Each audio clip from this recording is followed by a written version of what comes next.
Crimes, Lies, and Alibis. I am Nicole, and I just wanted to continue on with the second part of the video that I started yesterday with Stephan talking to his parents while he's in prison. I guess he's supposed to be moved soon to a new area because he's no longer on suicide watch. I always forget to do this part first. Sorry. This is for adults only. Viewer discretion is advised. It's for educational purposes and seeking justice for victims. And this is, of course, Madeline Soto that you see right here. Stephan Stern's face in the corner. Ugh. Anyway, moving on. I'm going to get right into it with his parents.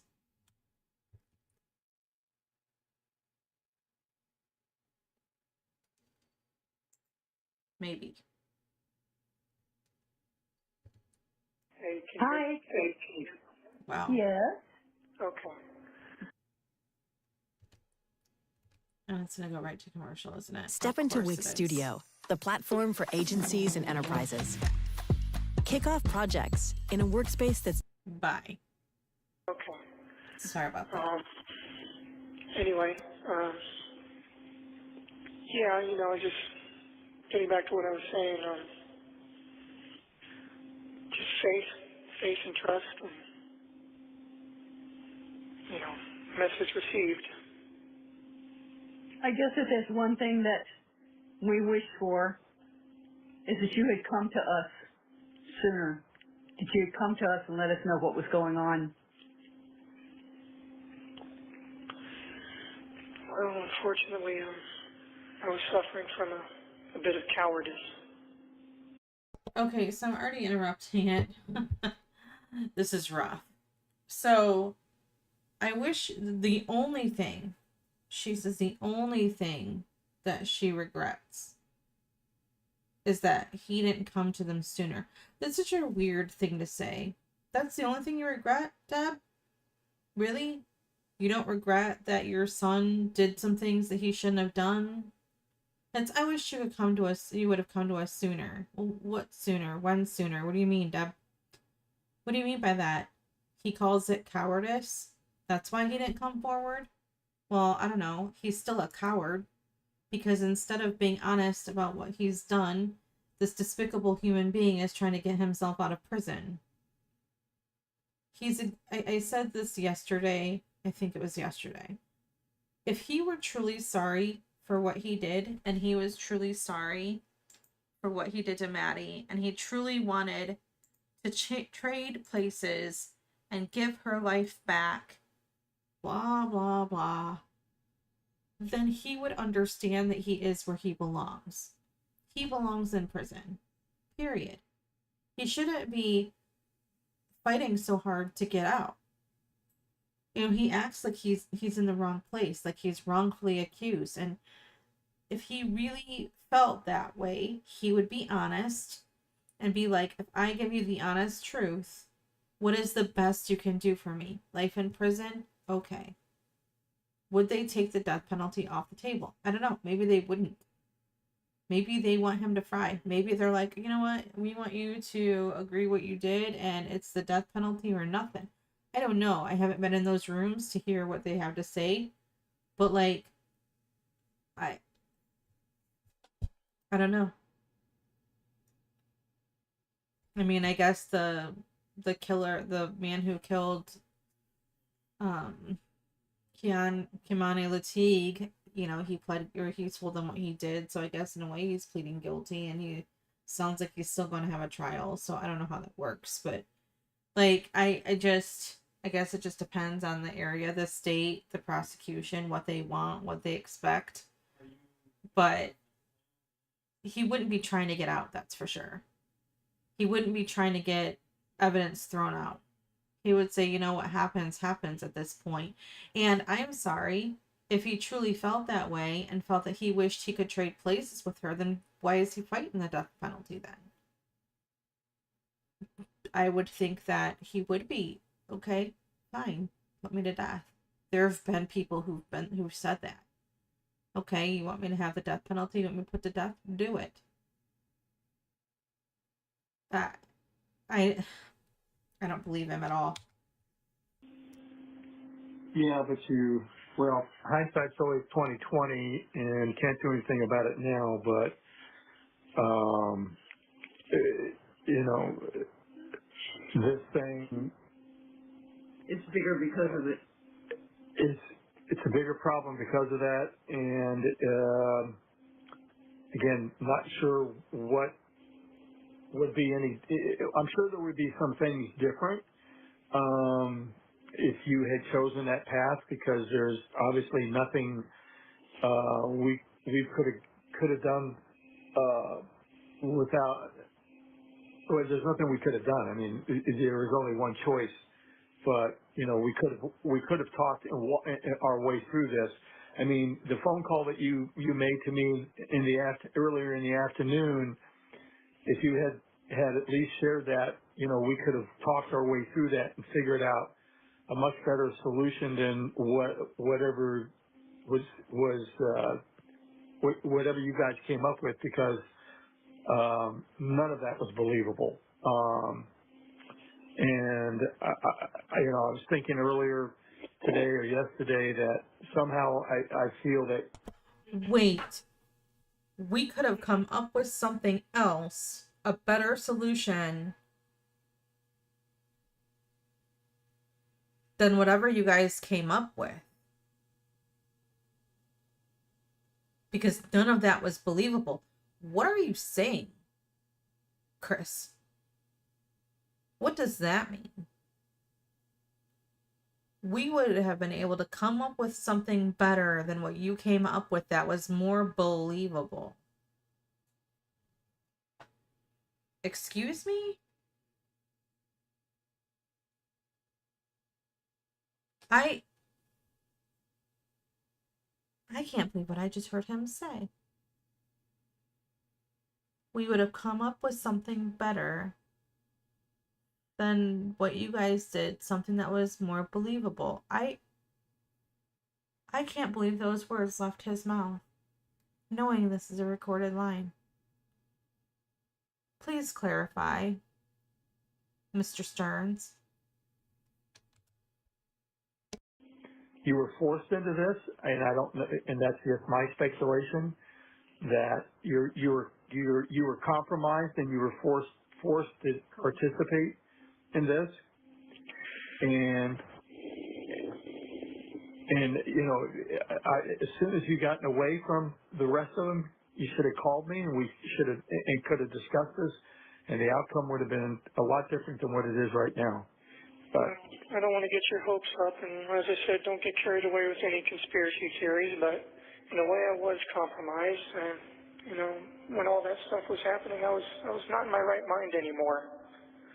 yeah, well, I understand that, and that's when you probably should have just called me and said, hey, I've got a bit of a situation here, and That would have been a rational yeah. thing to do, but at that point I was no longer capable of rational actions or thoughts.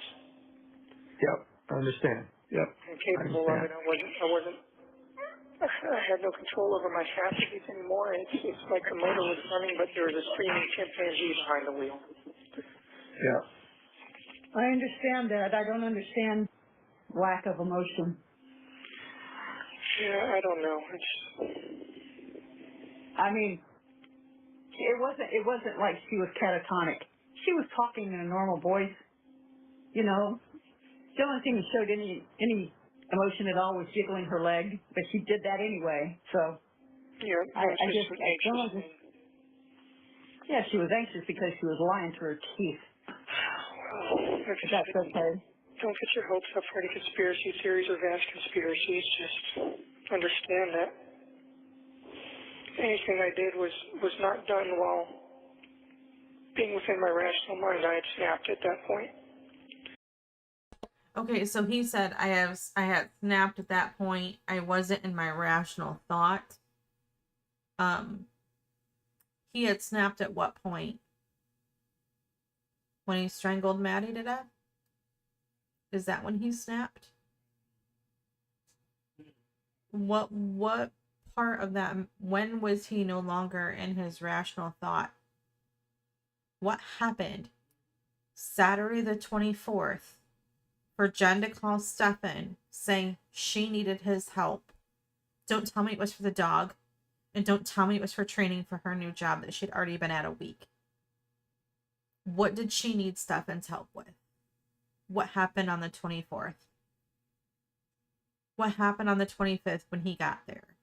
Don't tell me that they were watching Sister Act and she was singing to them and they were having a good conversation while Jen ate dinner. I don't want to hear any of that because I don't believe a single ounce of it.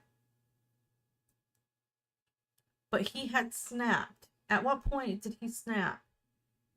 And I didn't realize that Deb has a PhD in psychology. Because how does she know about a person being in shock or a catatonic state or what they do? And I'm not just talking about Jen. I'm talking about in general. People who are not able to process things as information is becoming available to them may not have a reaction you'd expect. I'm saying this very carefully because I somewhat agree with Deb. I don't think Jen had any real reactions at all when it came to sadness about Maddie during those days. Maybe in April when she came back with her lawyer and she was there with law enforcement and detectives and stuff. Maybe then, but it was weird. And I don't know.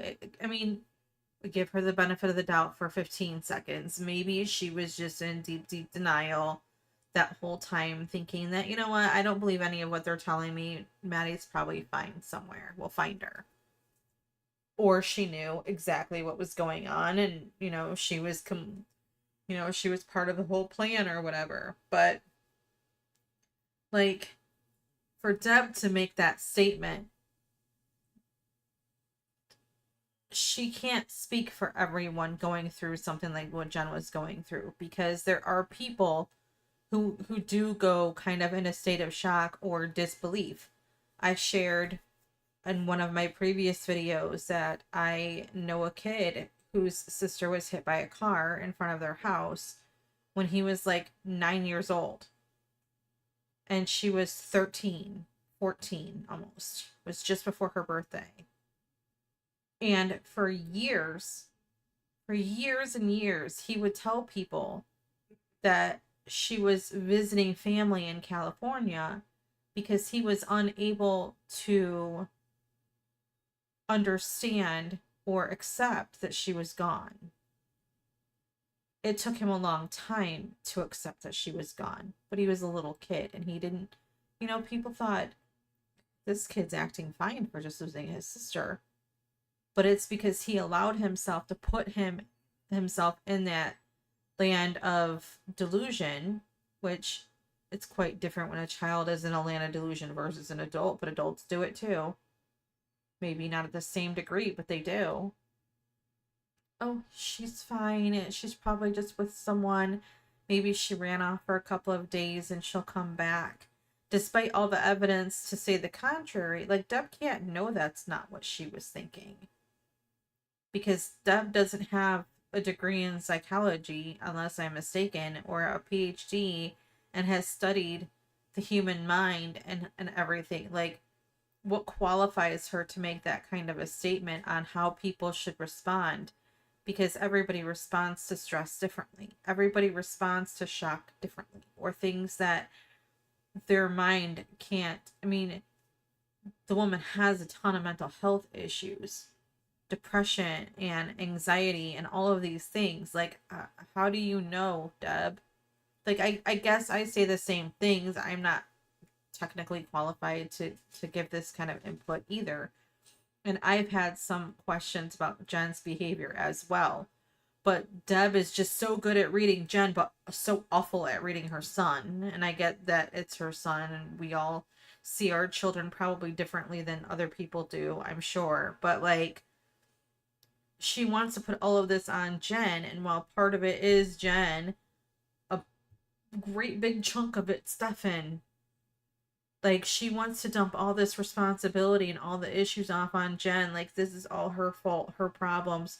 It's why it happened. It's all her. Meanwhile, her poor little baby is in prison and he shouldn't be there. It's infuriating. Okay. And I wish I had done the correct thing to begin with. I wish I had run downstairs and shaken her awake and called 911 and all that. And Why didn't you? Why didn't you attempt CPR? Well, I wish you had too. I wish you had too. Maybe she could have been saved, but she was beyond that. Okay. When someone's that ice cold and just gone. She was in a different part of the house? Yeah. She wasn't with you? Well, she had gone to be with me earlier in the night, but I'd left her alone for quite a while I was sort of just walking around and, haunting around the house like I do. Nope, there it is. There's the answer. He was haunting around the house like he does. So, she was alive when he left. Nobody entered the house. Jen was asleep. Angelica was asleep. Natalie and her son were asleep. Everyone was asleep. He was haunting around the house like he does. And Peeves the poltergeist came in and murdered Maddie, and Stephan found her. Like, what kind of ridiculousness is this? Sometimes I go out for walks at night, or I'll just sit on the couch and just fiddle around on my phone, or just, I don't sleep well at night, especially when I've got to be up early and do something the next day. Yeah. And that was the case. So every time I realized anything was wrong, it was She was in a different part of the house when you found that out? She was still upstairs. Oh, she was upstairs. Okay. Yeah, I left her alone there. Oh, okay. I had gone downstairs for a while, and by the time I realized anything was wrong, it was just far too late. She'd been gone for a while.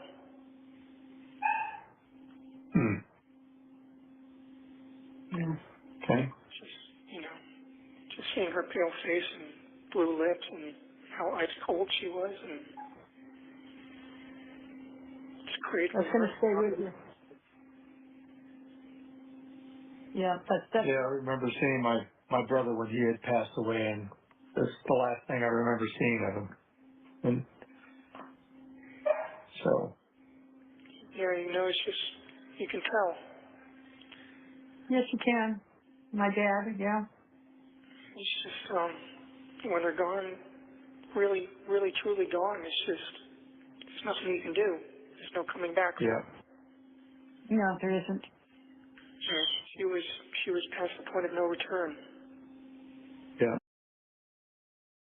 Okay, I just looked it up. The bluish discoloration of a dead person's lips, known as livor mortis, typically begins within 20 to 30 minutes of death and can become visible within a few hours. This discoloration is caused by the settling of blood, which is deoxygenated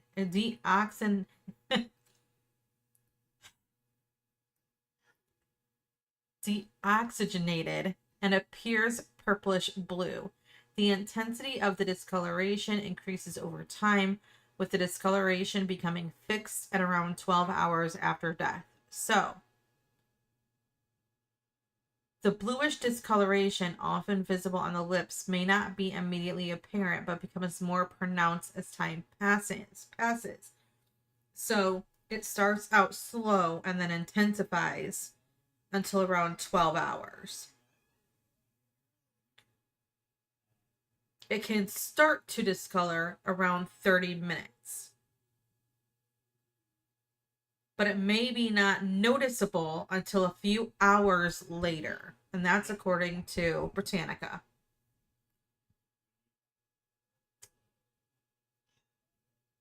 So 30 minutes to 2 hours.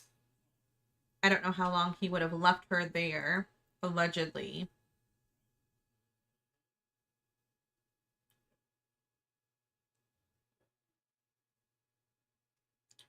Okay, how long does it take for a deceased person to be cold?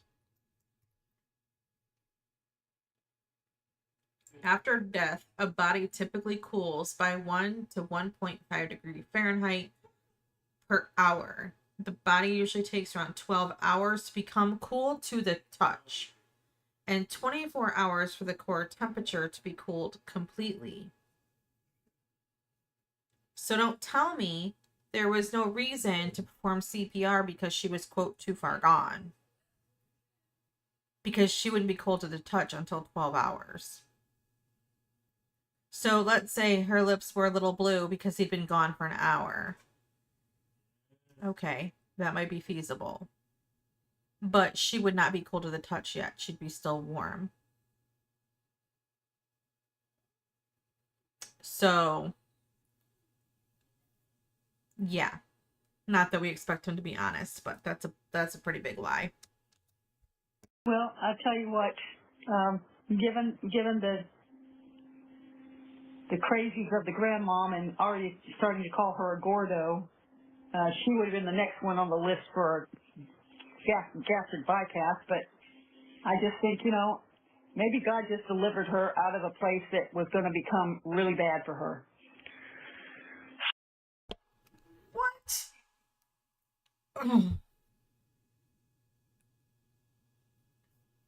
So I'm not going to give any merit to what she just alleges was said about Maddie getting, quote, fat. I'm not touching that one. But God delivered her out of a place that was going to become really bad for her. Yes, that's it, Deb. You figured it out. This was God's doing because he was saving Maddie. So all these kids that are horrendously and horrifically abused, constantly beaten until they have humongous bruises and go to school hiding these bruises because they're so beaten by their parents. God's just like, nope, it's okay.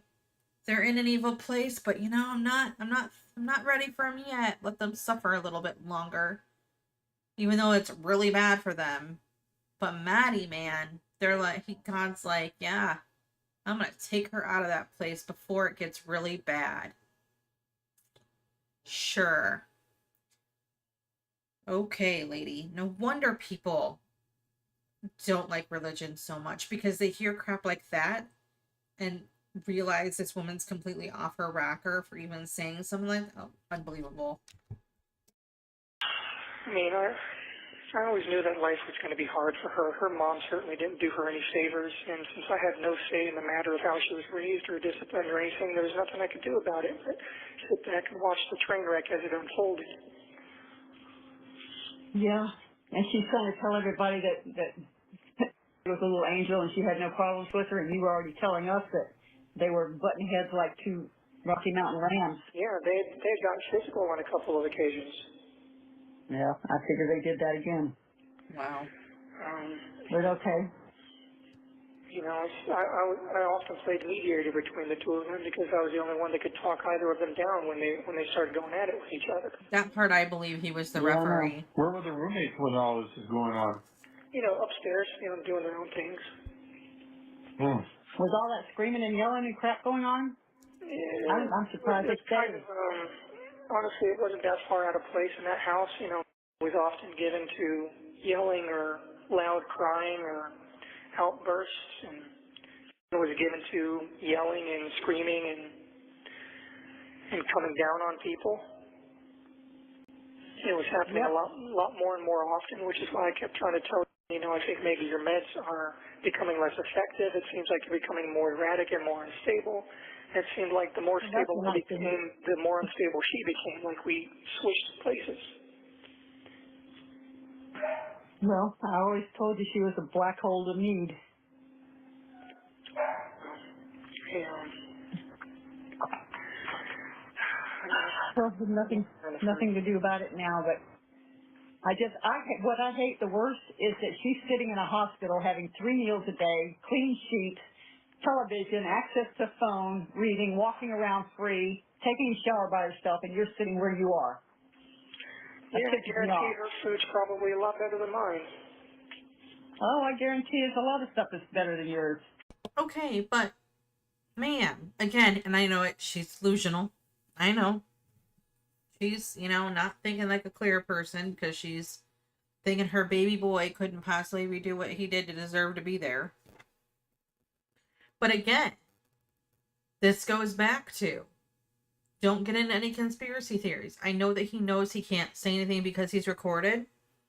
But like, if he truly felt the way he did, and that he wished that he could swap places with Maddie, he'd be honest. Instead of letting his mom say these things. And you know what? Yeah, Jen is, getting better food and better treatment than Stephan. Well, it wasn't her DNA that was under Maddie's fingernails from her fighting. It was his. His mom probably doesn't know that yet, but, that's the fact. Now, I do think that he said a couple of things that are true. I was once told that when you're given a story, even with a person lying, there is under layers of truth in those lies, because lies come from somewhere. And usually there's, truth at the bottom. And I say that because I'm sure there was a lot of yelling going on. And I'm sure he was often a referee between the two of them.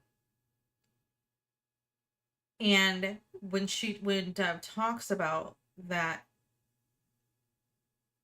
not catatonic, Jen's lack of a reaction is a disassociation.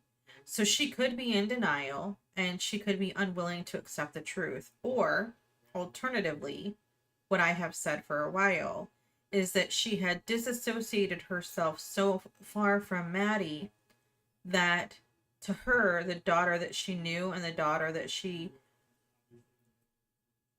held close attachments to was long gone, because she was competition to Jen. And I had said the other day about a built-in bestie. She had a built-in bestie in her little girl. But instead, it seems like Jen saw her as competition. So when Detective Kevin made the comment about him cheating on her with her daughter, she was upset for the wrong reason. He worded it that way on purpose because he wanted to see what kind of reaction he would get out of her.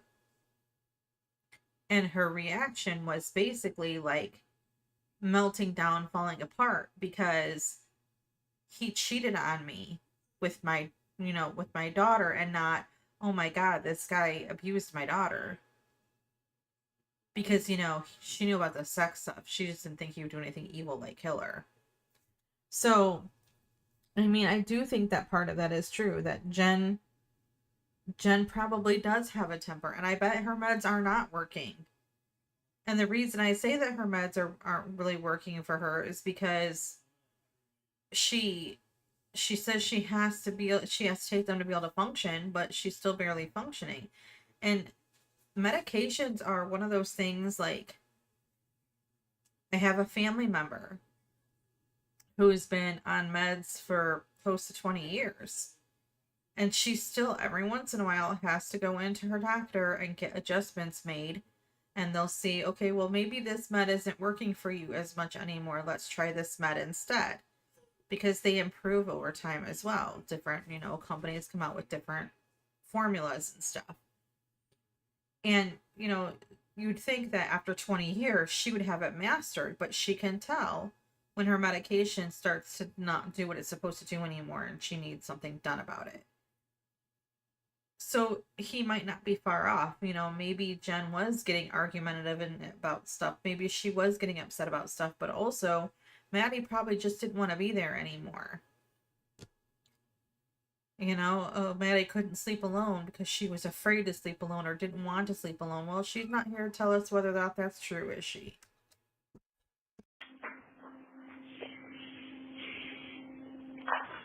Well, it'll all come out in the wash. Yeah, well, Hopefully. a very, very, very, very slim chance of doing anything about any of this, and I'm praying to God and asking for His help to make it possible. But Well, how about giving up the chivalrous part and lay some truthisms on? what's that? I said, quit being so chivalrous and protective of. Start laying some truth bombs on her. You know, it's Eye roll. There's truth bombs there. maybe none as groundbreaking or bombastic as you might hope for, but there are some truths there, some ugly truths and some not so pretty truths, but I guess I reacted to everything the way I did because I wanted to shield her. I wanted to keep her from getting any blowback from him, but You shouldn't have. You shouldn't have, because that left them only one person to lay everything on. That was you. yep. And I should have just done the correct thing from the get-go and let the chips fall where they may. But I couldn't stand the idea of losing them both horribly like that, and I lost them both anyway, so it was pointless.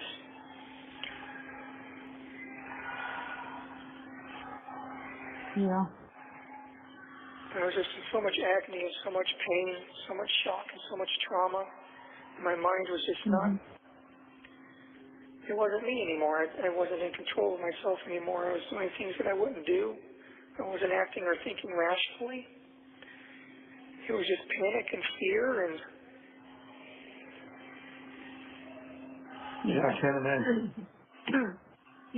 Stephan, I can't help but get the feeling that none of this that was on the phone was a surprise to you.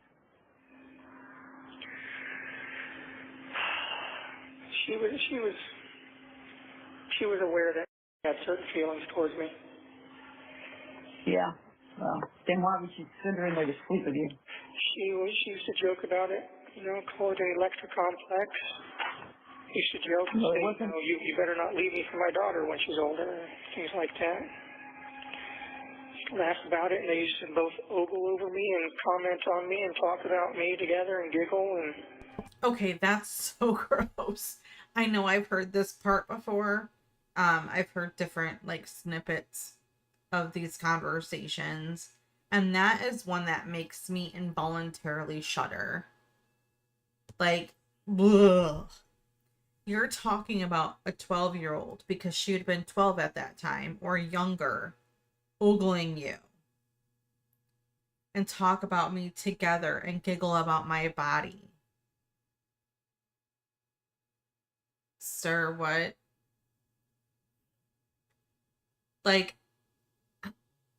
I can't even touch that with a 10-foot pole. That's disgusting. But also, as the adult, if he wanted to, he would have shut that down, if it was even true. And what he's saying about Maddie is true. I don't care about Jen. She's an adult. But if what he's saying about Maddie is true, she should have shot that down. And I don't know if he made the Woody Allen comment because, his legal counsel had told him she said that. But, part of me really believes Jen did say that, though. Because she was so comfortable telling that to 3 different members of law enforcement. She said it to, I believe, Tagler. She said it to Hunt. And she said it to Detective Kevin. So I know that, and I think she said it to one more person. Or maybe it wasn't or it wasn't Officer Tagler. It was one of them. But I believe that she had said that in the past. I believe it. Because she wouldn't have so comfortably mentioned Woody Allen on 3 separate occasions if she never said it before. And then he says it again. But again, he should have been the one to be like, she's practically my child. I've known her since she was 6 years old. That's gross, Jen. Instead, he did what he did. So, like, whatever, guy. Gross. Talk about how nice I looked, and it was not an appropriate situation. No, it wasn't. And, you know, I always had an issue with boundaries. She never respected any boundaries that I tried to set. You know, we got in arguments on more than one occasion about the sleeping arrangements, so I, you know, would beg her, you know, please make her go sleep in her own room, and she said, no, it's easier this way for me to wake her up when she's near me, and, you know, it's like we didn't have any privacy, and, you know, just didn't have any space to ourselves, and she would suggest, well, maybe you should go sleep in bed instead, and it's like, you know, it's like a twin bed, and I'm, you know, 6+ feet, and no, why would I want to do that instead of sleeping in our king-size bed, you know? Wait. I laid down boundaries, and she didn't respect my boundaries. You know what you do then? You move out. You had parents that you could go stay with. They had spare room for you, your bedroom or whatever. It's not working out for you with Jen, and she's not respecting your boundaries. You leave. You don't abuse her daughter. That's ludicrous. That man probably never laid down a single boundary. He's trying to say he didn't feel comfortable sleeping in the same bed with her? Really? Because there are other options. He could have said no to going upstairs to sleep with Maddie. He could have been like, she can go upstairs and sleep with, or she can go sleep upstairs and I'll sleep on the couch. But I'm not sleeping with her. Like, he could have said those things, but he didn't. So, whatever, dude.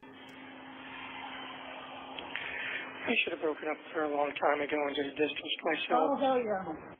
Oh, hell yeah. Should have, would have, could have. Hindsight's always 20/20. Yeah, it seems to be my superpower. Useless superpower. Captain Hindsight. Well, you know, you certainly didn't appreciate it when I told you that. No, I certainly didn't. You know, typical, you know, kid trying to make their own way or have their own ideas and realizing only too late, you know, how valuable their parents' advice really was. Yep. Well, this is a shit show that rivals a pigsty. Yeah, this is not something that you recover from. None of us will ever recover from this. Ever. 1 minute remaining. It's not recoverable. Okay, you got your 1 minute warning, and they're probably not going to give you a fourth run at this. Yeah, someone's screaming in the background right now, too. Okay, honey, I hear them. So, you going to try to call back tomorrow? Yeah, I'll see if I can call back in the next couple of days. I've probably got about $18, $19 left on the phone account, and I've got like 17 cents left in the commissary account. Oh, see there, he's asking for more money again. We'll try to do something about that. Okay. When do you need to have the commissary replenished? What? When do you need to have the commissary replenished? Whenever you're able to, I guess. I did get a pad of paper, though. Nice. You think of what? He got a pad of paper. Oh, okay. I love you guys, and I'll talk to you in the next couple of days. All right. Okay, we love you too, honey. Bye. Okay. Bye. Solutions. You may begin speaking. Hey, is this okay to call you now? Yeah, I just finished up with some customers, so good timing. Oh, perfect. Yeah, I was worried that you'd probably, because I know the weekends are busy for you. But we had a little under an hour before the phone system turns off. What time's it turn off? 4:30 until 7:30. Oh, okay. Yeah. That's good. No, I got time. Okay.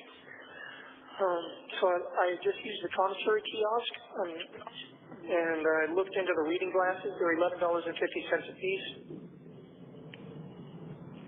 And they start at 1.25 and step up in quarter increments all the way up to 2.5. Yeah. So, So what do you think? 1.5? 1.5. I guess I could start with that. Yeah. But, Do you get a chance to try? I guess you don't get a chance to try tomorrow, right? no. Okay. Well, let's go for one. Let's try 1.5. Okay. We'll try 1.5. I'll make that on my next order. I'll need some All money right. on the account bill if you want to put some in today. Yeah, I'll give myself a reminder and make sure I do that. Yeah. Because I did make an order, but there's no money in the account, so the money won't pull out until tomorrow morning. So as long as you put some in tonight, it'll be fine. All right. Let me make myself an alarm. Okay. I got myself some more coffees, a couple more sleeves of saltines, and some more root beer barrels. And I got myself a little treat. I got myself a little I'll never eat another box of root fruit beer punch barrel beverage again. mix. Okay. And on my next order, I will get some reading glasses and see how that goes for me.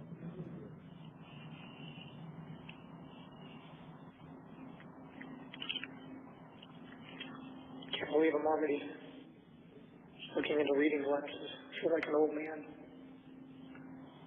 Oh, you're getting old. An old man that was messing with a 12-year-old. Disgusting. When Piece you of left shit. town to go to Kissimmee, what time did you leave? Oops, I wasn't muted. It was in the afternoon. It was a Sunday Or like 4 evening. o'clock? Yeah, maybe 4 or 5 o'clock-ish, something like that. Could have been later, 6 o'clock? Maybe. I don't think I got to Kissimmee until around 8:30-ish. Yeah. Oh, okay. That sound about right? I was curious as to, I don't know if I said goodbye to you when you left. You said something about when I get back we would go shooting, so I guess we're not going to do that now. Yeah, believe me, I'd love to go shoot. Sorry we didn't Yeah. get to do that. There's a lot of things I'm not going to be doing. Yeah. I don't think they do pizza in prison. No, that's one thing I'm not going to get.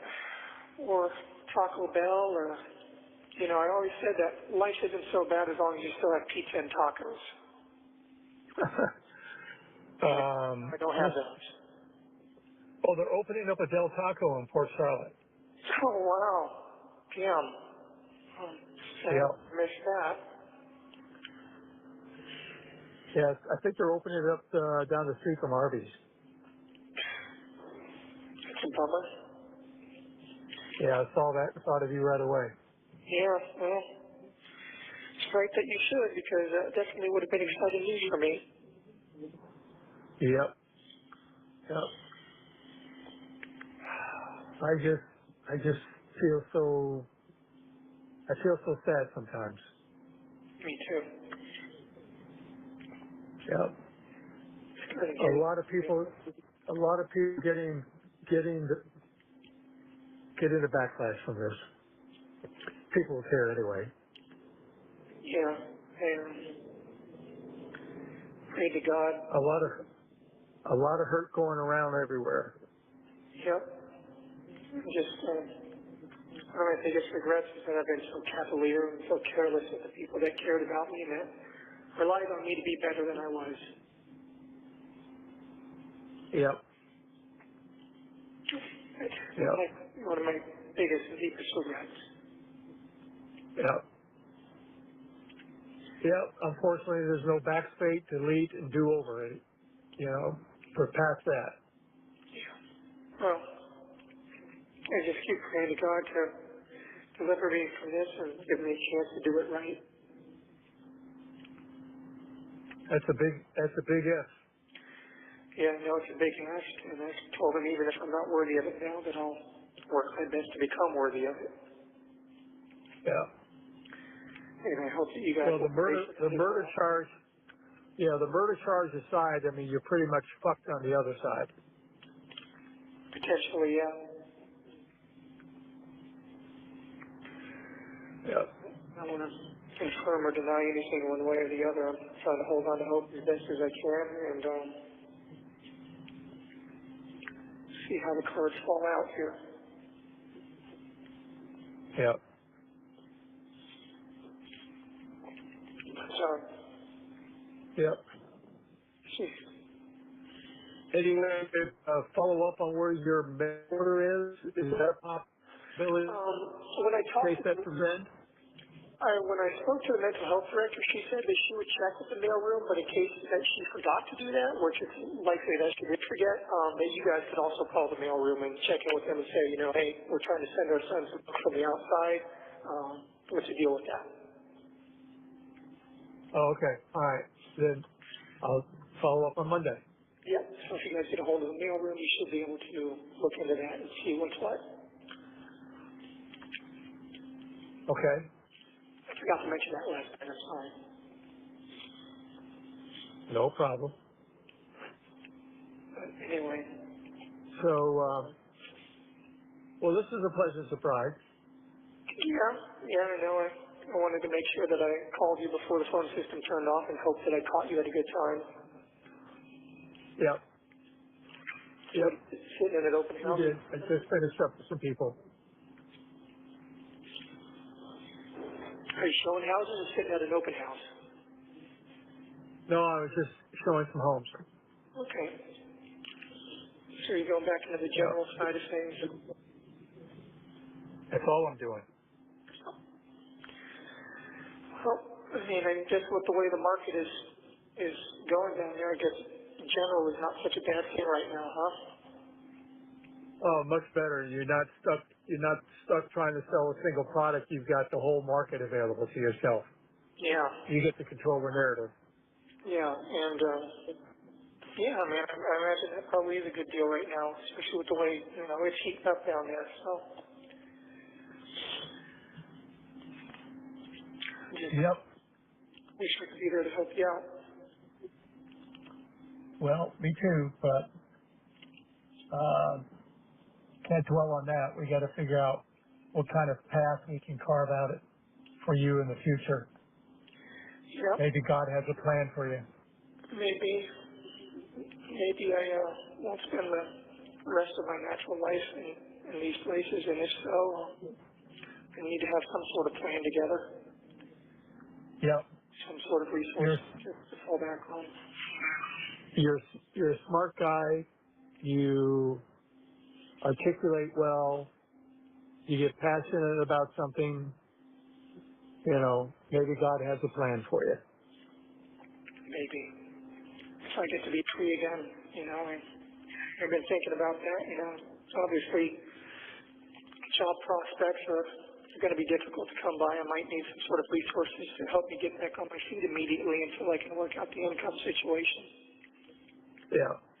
Don't know what that would be, but because I don't know, maybe. we may be gone by the time you get out. I don't know if there's any way we might be able to set up some sort of trust fund or something. I don't know. I don't know how that would work out, but maybe some sort of plan could be gotten together, but that's all conjecture until we know what's going to be what here. Yep. So, Well, once we figure out what's what, then we can figure out what to do in the future. yeah. And, Yeah. just, you know. Oh, did you manage to find my watch? No, not yet. Okay, you probably haven't looked for it yet. Well, if it's in the storage stuff, I'm not tearing that stuff apart because you can imagine I had to It was in the cram. boxes that were in my room. Well, we've been through the boxes and it wasn't in your room.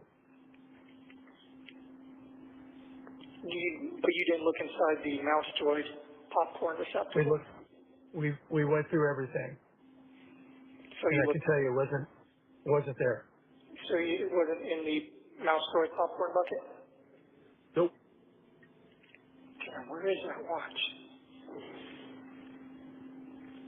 What It's is got to be in there somewhere. what I is the mean, it wouldn't be significance anywhere of else. this I watch? would I have don't brought it with me. understand. Well, I can tell you that we went through everything, fine tooth comb, and not there. And he said it's What not do the you think? Rolex. What do you think that watch is worth? Oh, here we go. At least in the condition that it's in right now, I mean, it needs servicing. It's probably overdue for service, but 1,200, a couple thousand maybe more. Yeah. If you find these I think you're, certificates with everything that are in the stores, my Omega box is in there somewhere. That will help. I think you're on target with the first number because Omegas don't get the value that Rolexes do. Well, probably.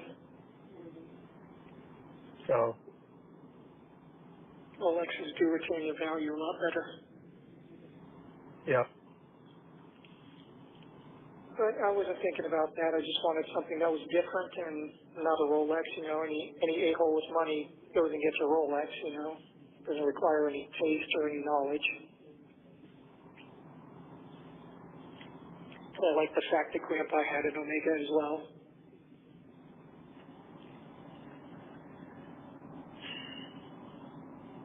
I don't know. It seemed appropriate using his inheritance to buy the same kind of watch that he would have had.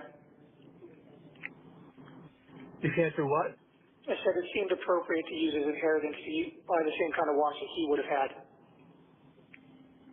Made me feel a little more connected to him, I guess. I don't even remember what his watch looked like. I know he wasn't wearing it towards the end. He was wearing some Timex, I think. Yeah. Yeah. If I had it to do over, though, I might have got something like a Rolex or maybe a Sage LeCoultre.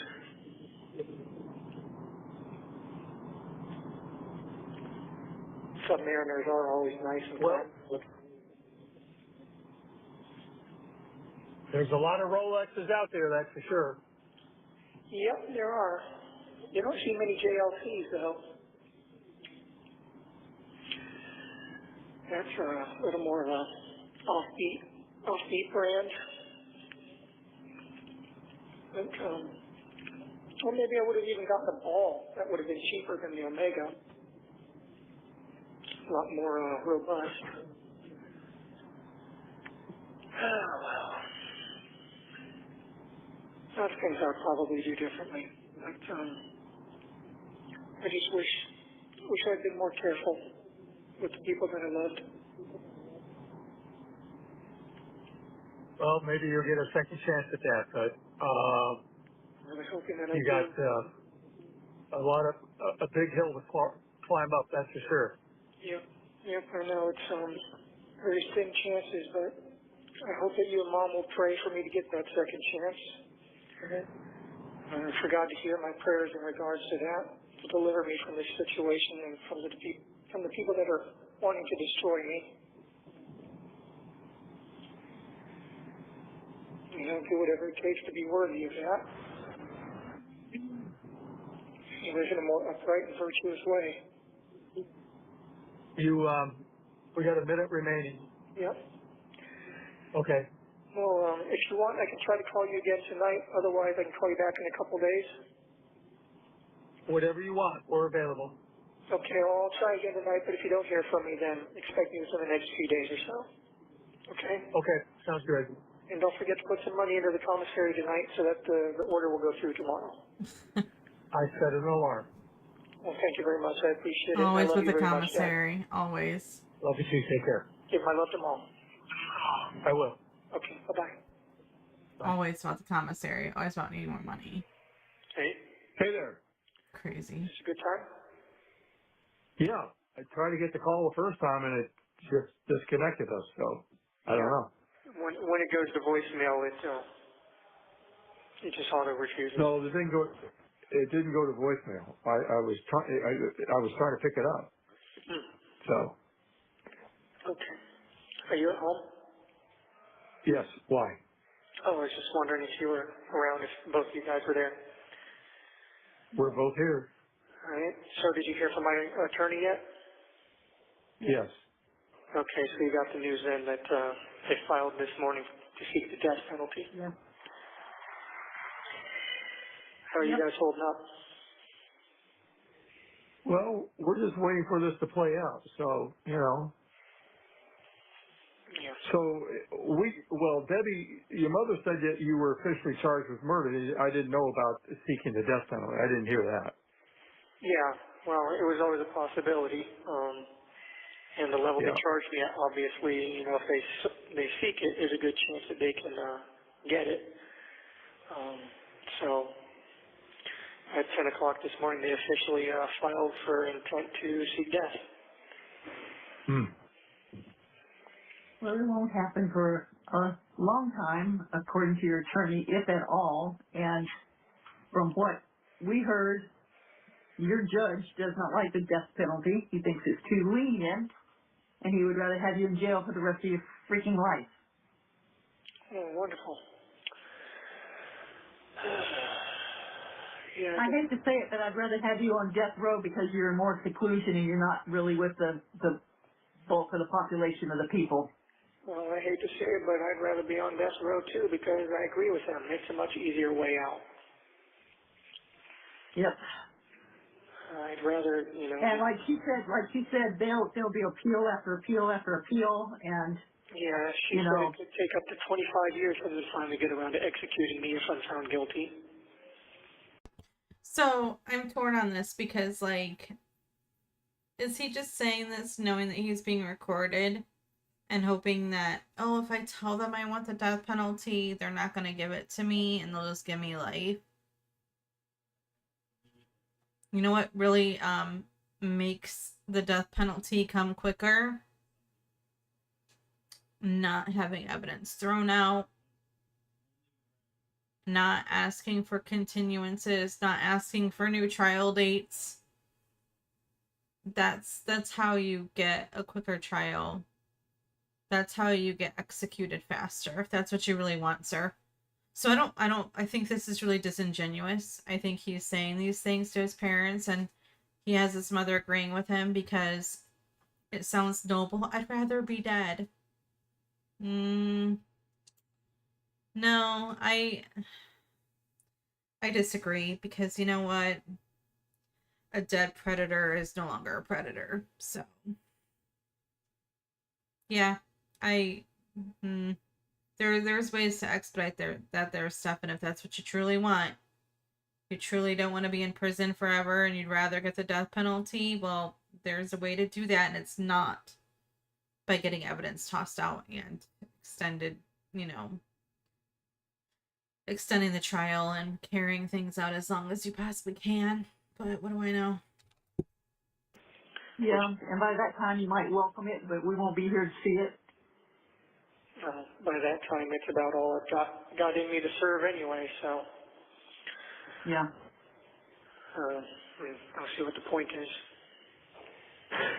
And They I said would you want were to put, appeal.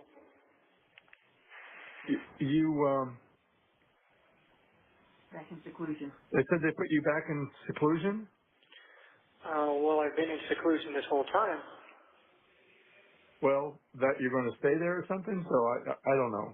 A lot of misinformation.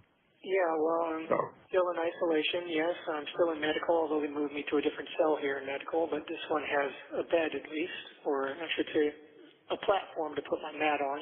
But, you know, I'll be moved again because eventually they're going to need this cell back because it's got a restraint. any word on the books? No. Were you able to follow up with the mailroom on Monday? Well, we tracked the order and it was delivered to Seminole, so we know it was delivered. Yeah. I don't know how to get a hold of anybody. Oh, okay. You can't call the facility here and have to be transferred to the mailroom or something? I don't know. They have a mailroom there. I guess I can call. The mailroom is at a central distributing place. Yeah, but they have to have a delivery. They have to have a delivery depot there to accept the mail. I have to forward everything and So, send it to the proper people. yeah, I'll try again tomorrow. Okay. But, All right. so yeah, I got the news earlier and told my attorney that I'd try to call you this evening, but you guys should hear it from her before you hear it from the news in case I can't get a hold of you. Yeah. Yeah. Yeah, we're expecting I need to. a little bit of blowback from that. Yep, I'm sure there's going to be a little bit of ruckus and some people getting riled up. And I'm cooking ravioli that I got to. Sorry, caught me in the middle of cooking here, so I'm going to walk out to the kitchen. No worries. I guess I took the news pretty well, though. Well, okay, that's good. I'm just remarkably calm about everything. I had this overwhelming sense of peace and serenity, and I don't know, maybe that will change, maybe it won't. I don't know. I'm just, as weird as it For sounds. some reason, we thought that we were right around the corner, I guess, less than an hour from Orlando, and I said, we're 3 hours.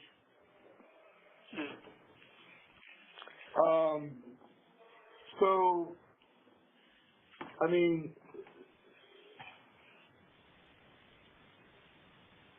our understanding and impression is that you didn't do this, so why do you feel at peace and serenity with it? I don't know. I guess whatever happens, I don't know. Yeah, I mean, are you going to be accepted? Going to be the fall guy for this? Is that the deal?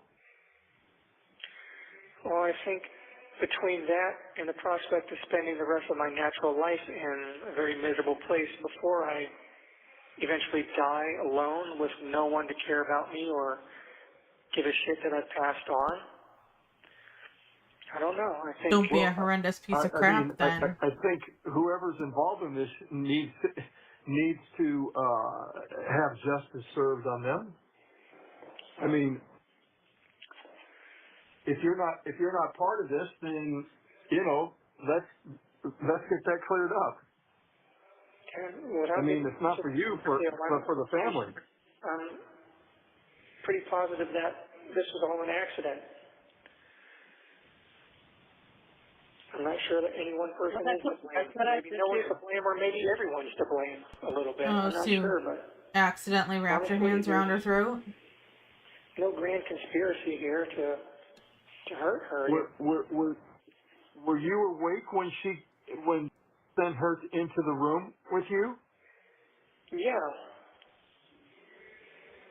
And she was fine when she came into your room?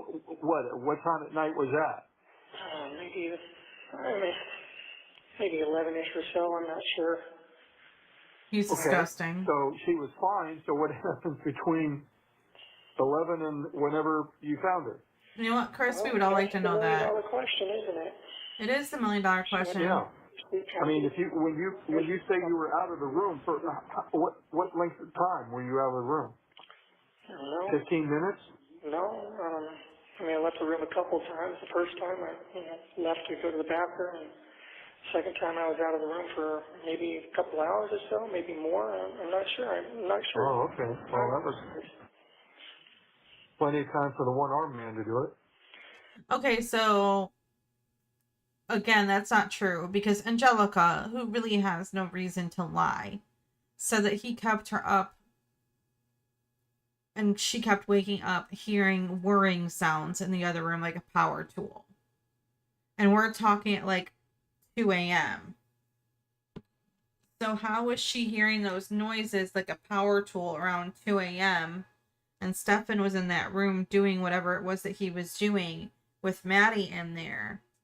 They'd gone to bed at 11. So he was in that room when, like, he doesn't make any, he's lying through his teeth. I mean, obviously, but like, really, guy? Really? Well, without getting into too much detail, she was acting kind of weird before she went to sleep, so I don't know what was going on there. But, acting weird, like having difficulty? Just strange behavior, acting loopy. Oh. Yeah. Hmm. So I'm not sure. Could you have been drugged? I honestly can't get into too many details just because I don't want to hurt my case, but I have some suspicions in that regard. Acting loopy. Acting whether it was loopy. given to her by anyone or whether she helped herself, there are reasons to believe she may have done that as well. Mm-hmm. But. I can't. Okay. Obviously, can't get into too much detail because No, I'll sit I the know. case, and my attorney will tear my throat out with her bare teeth if I flap my lips too much. Okay. Well, you All need right. to be flapping them to her. I'm giving notes to her. One of the social workers whose specialty is dealing with people who are looking at the death penalty. She'll be here Monday, so I'll pass some more notes through her to my attorney Alicia, and I guess some more lawyers are going to be hopping on board at this point. There's going to be a whole team working on Yeah. this, but Four more attorneys. it's going to be an all hands on deck kind of thing. Well, I had a long conversation with them today, so I just there's some. So I hate to interrupt them, but by now, let's see, what does Gisela have on here? So I guess it's cut off. I'm sorry, her little, in this corner down here, I have it cut off. You can see this is her, she has her grizzly bear. I should probably move it. So this is June 7th, 2024. I'm pretty sure Maddie's cause of death would have been released by now. Let's see.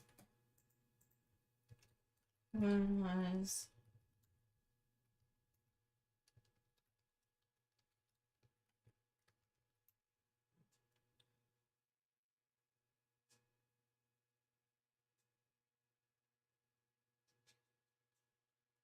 Okay, it was August 28th. It was released to the public.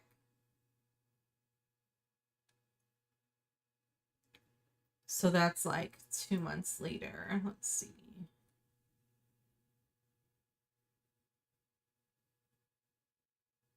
And her hyoid bone was not intact.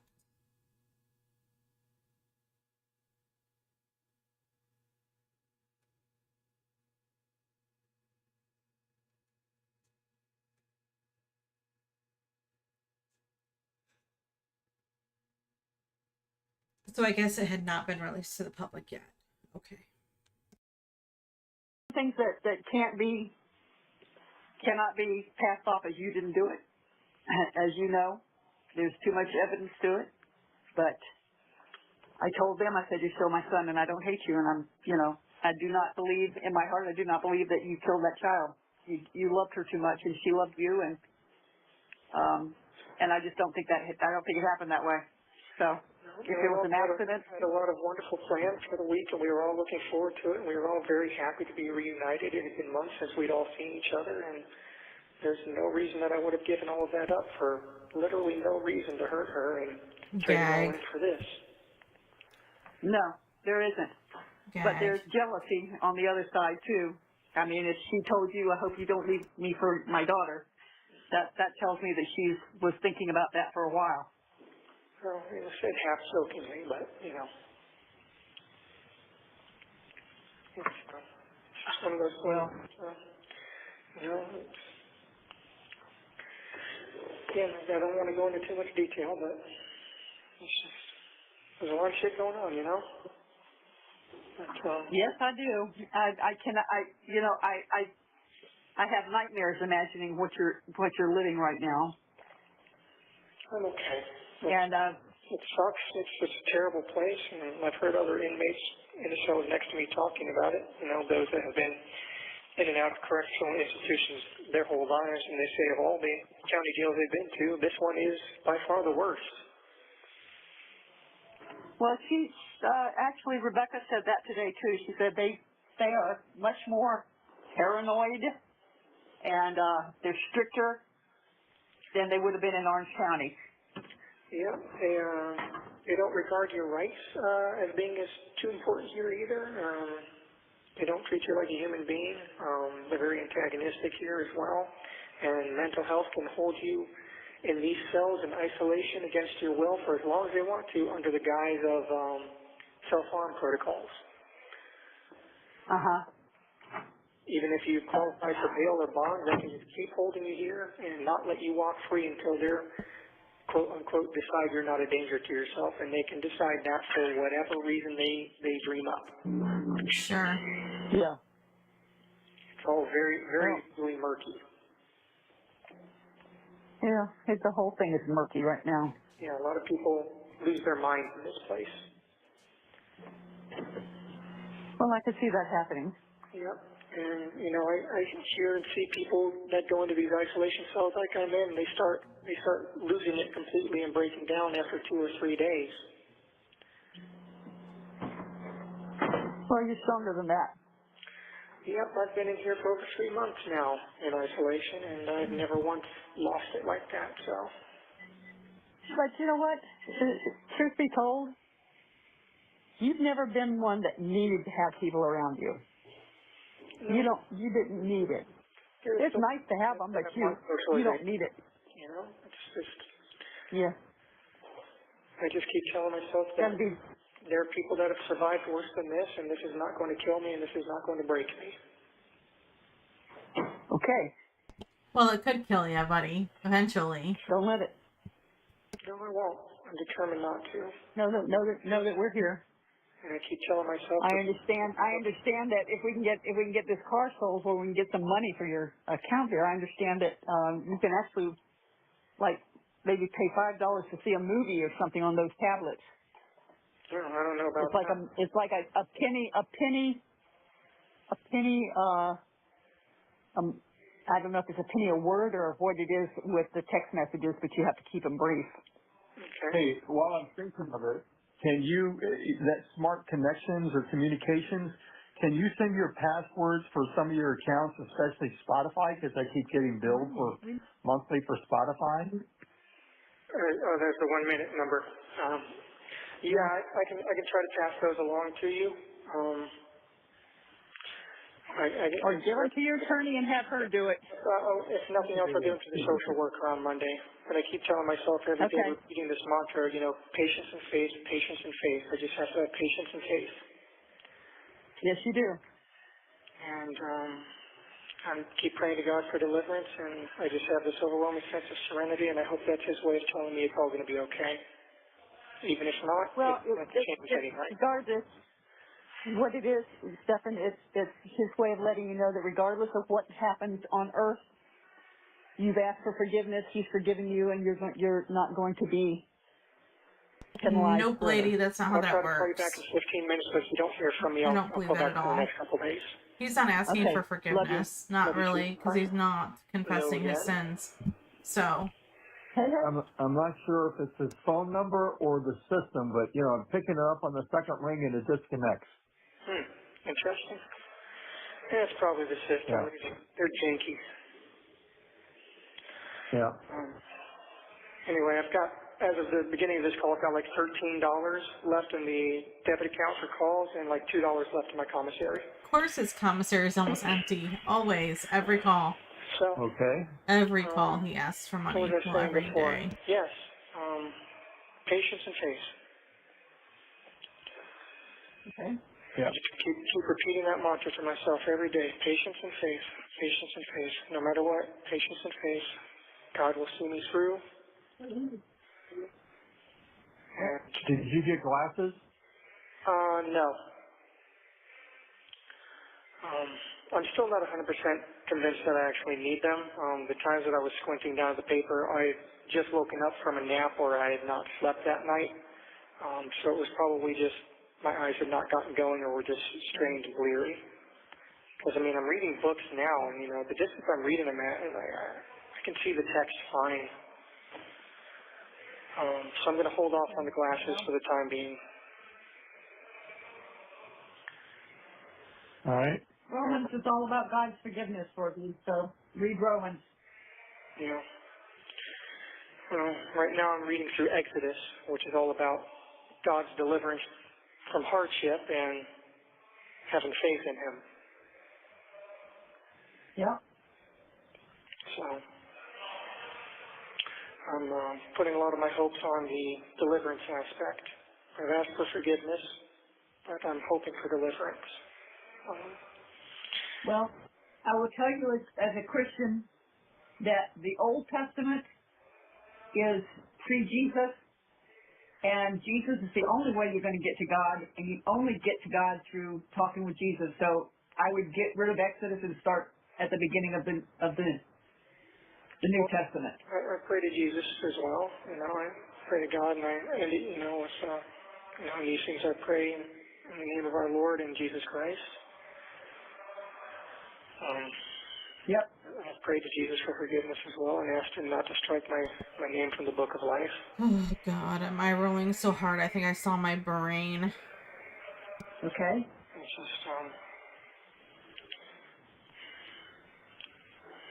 It's just, I talk to God a lot, and, things have been bad. I've been suffering a lot here, but I think of it as a test of faith. I just have to endure this and survive it. And, things have taken a very grim turn, obviously, but, also things do get darkest just before the dawn, and I sincerely hope that I will have a dawn, but, Oh my God, I swear I've heard every cliche possible in these phone calls. Hindsight's 2020. Darkness is darkest before dawn. Oh my goodness. See, here's the problem with me as a religious person.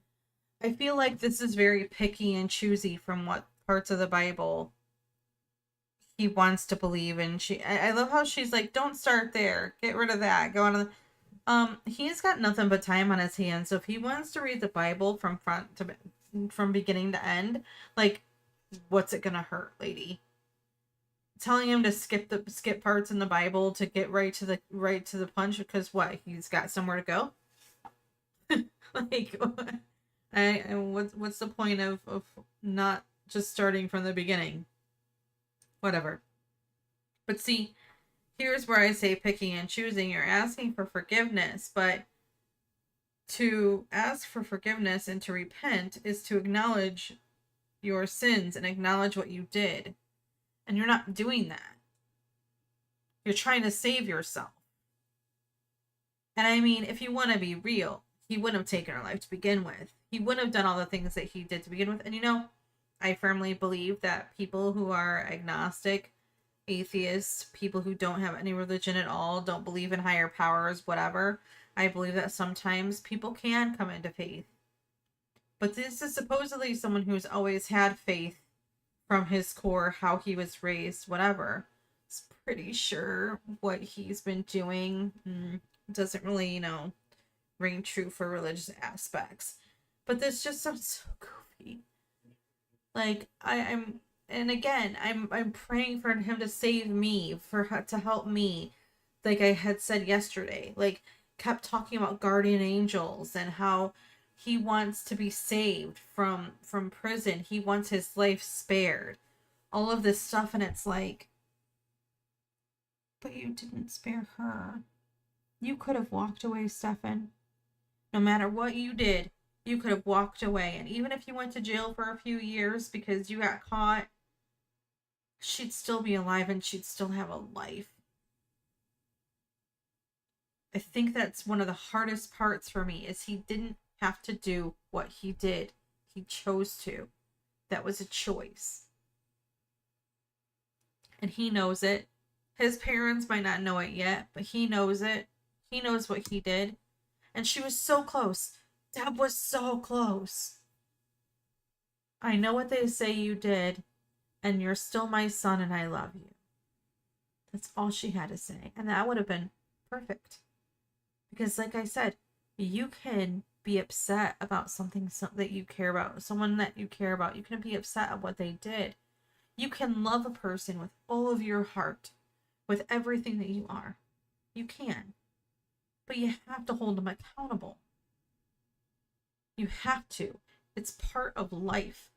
You hold people accountable. You can care about them every single minute of every single day, but you can care about them and hold them accountable. And now it's easy to see why he is the way he is. And I'm not completely putting all of this on Deb, because he is his own person who made his own choices and all of the things. But no wonder he's the way he is and makes excuses for himself and lies and thinks that he can, do whatever because she's taught him that her sweet little boy can do no wrong.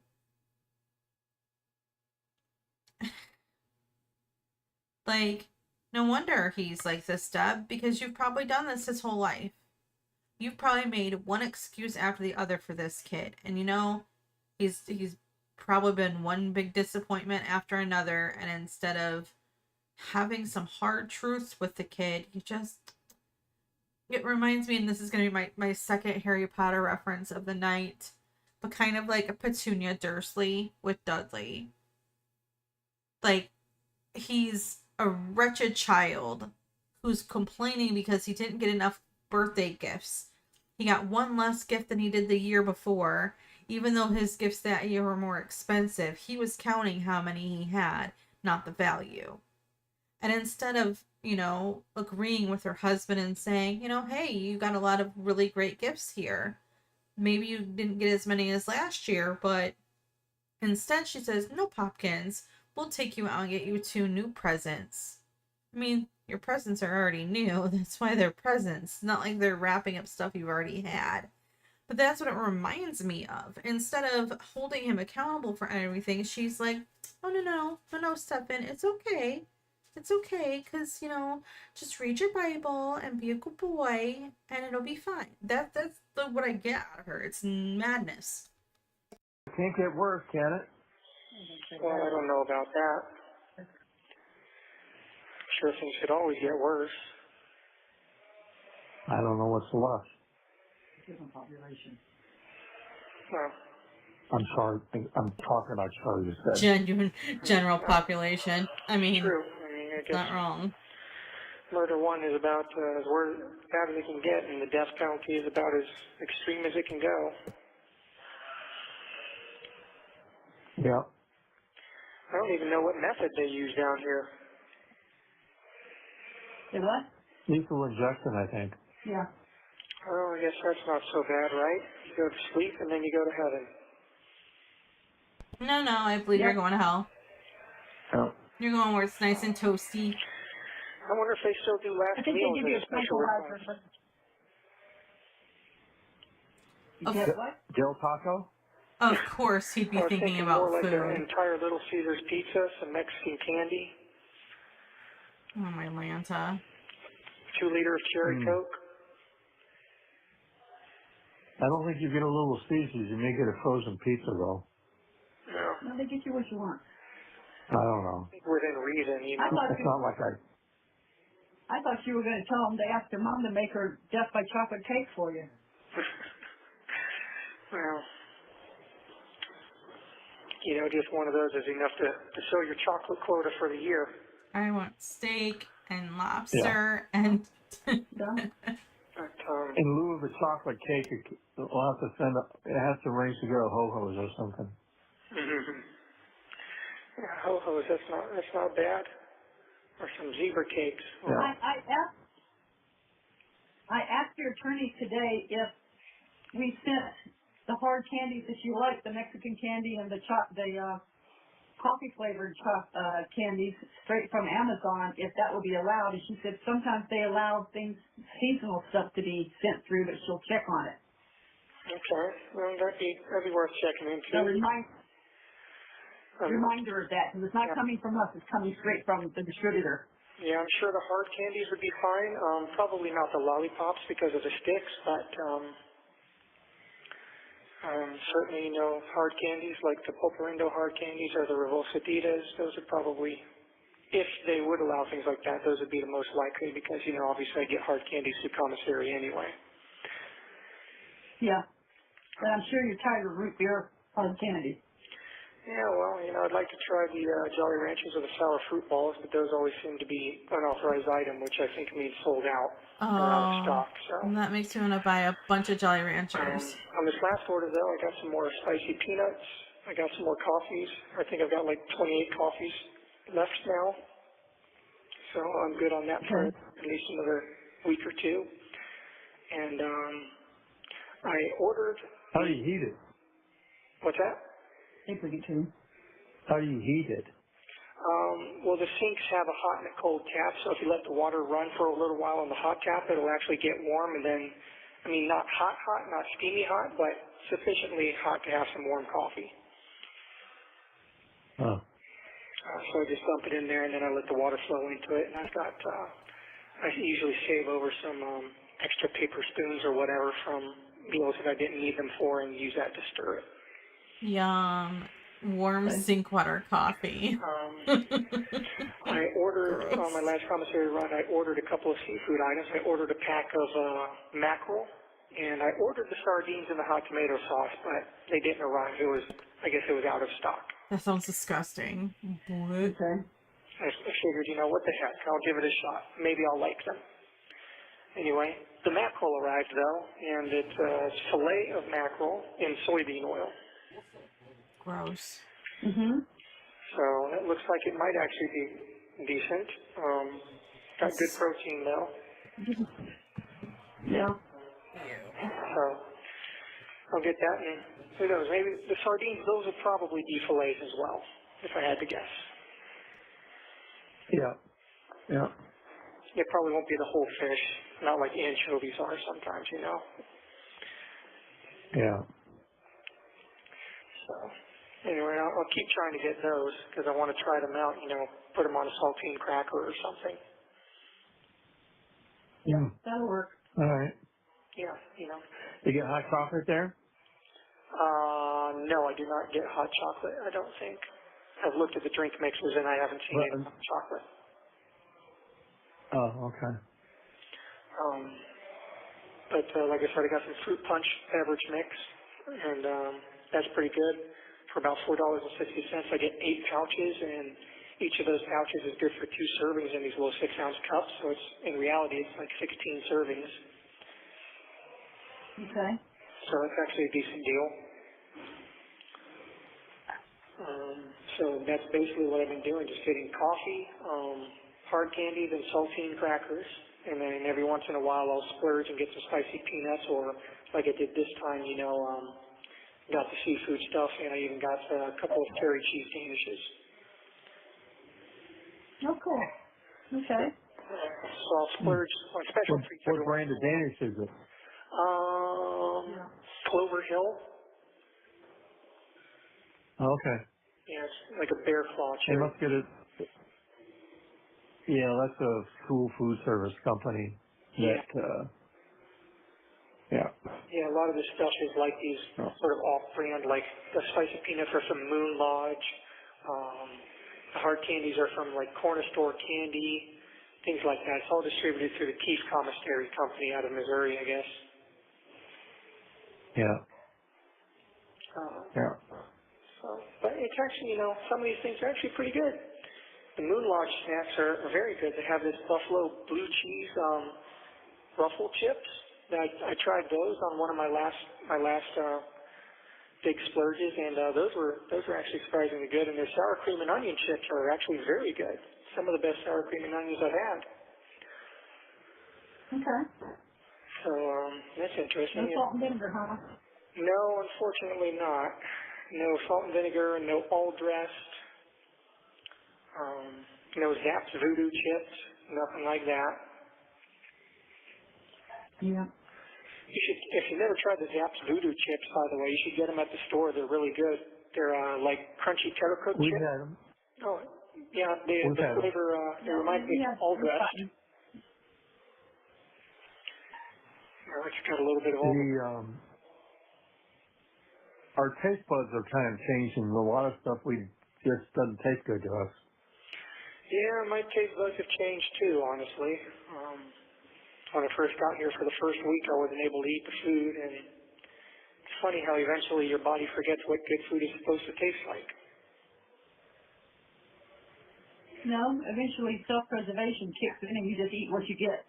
Yep, you get hungry enough, you'll eat anything, and then I'm able to eat, a lot of the stuff now, including the vegetables that are just bare vegetables without anything on them.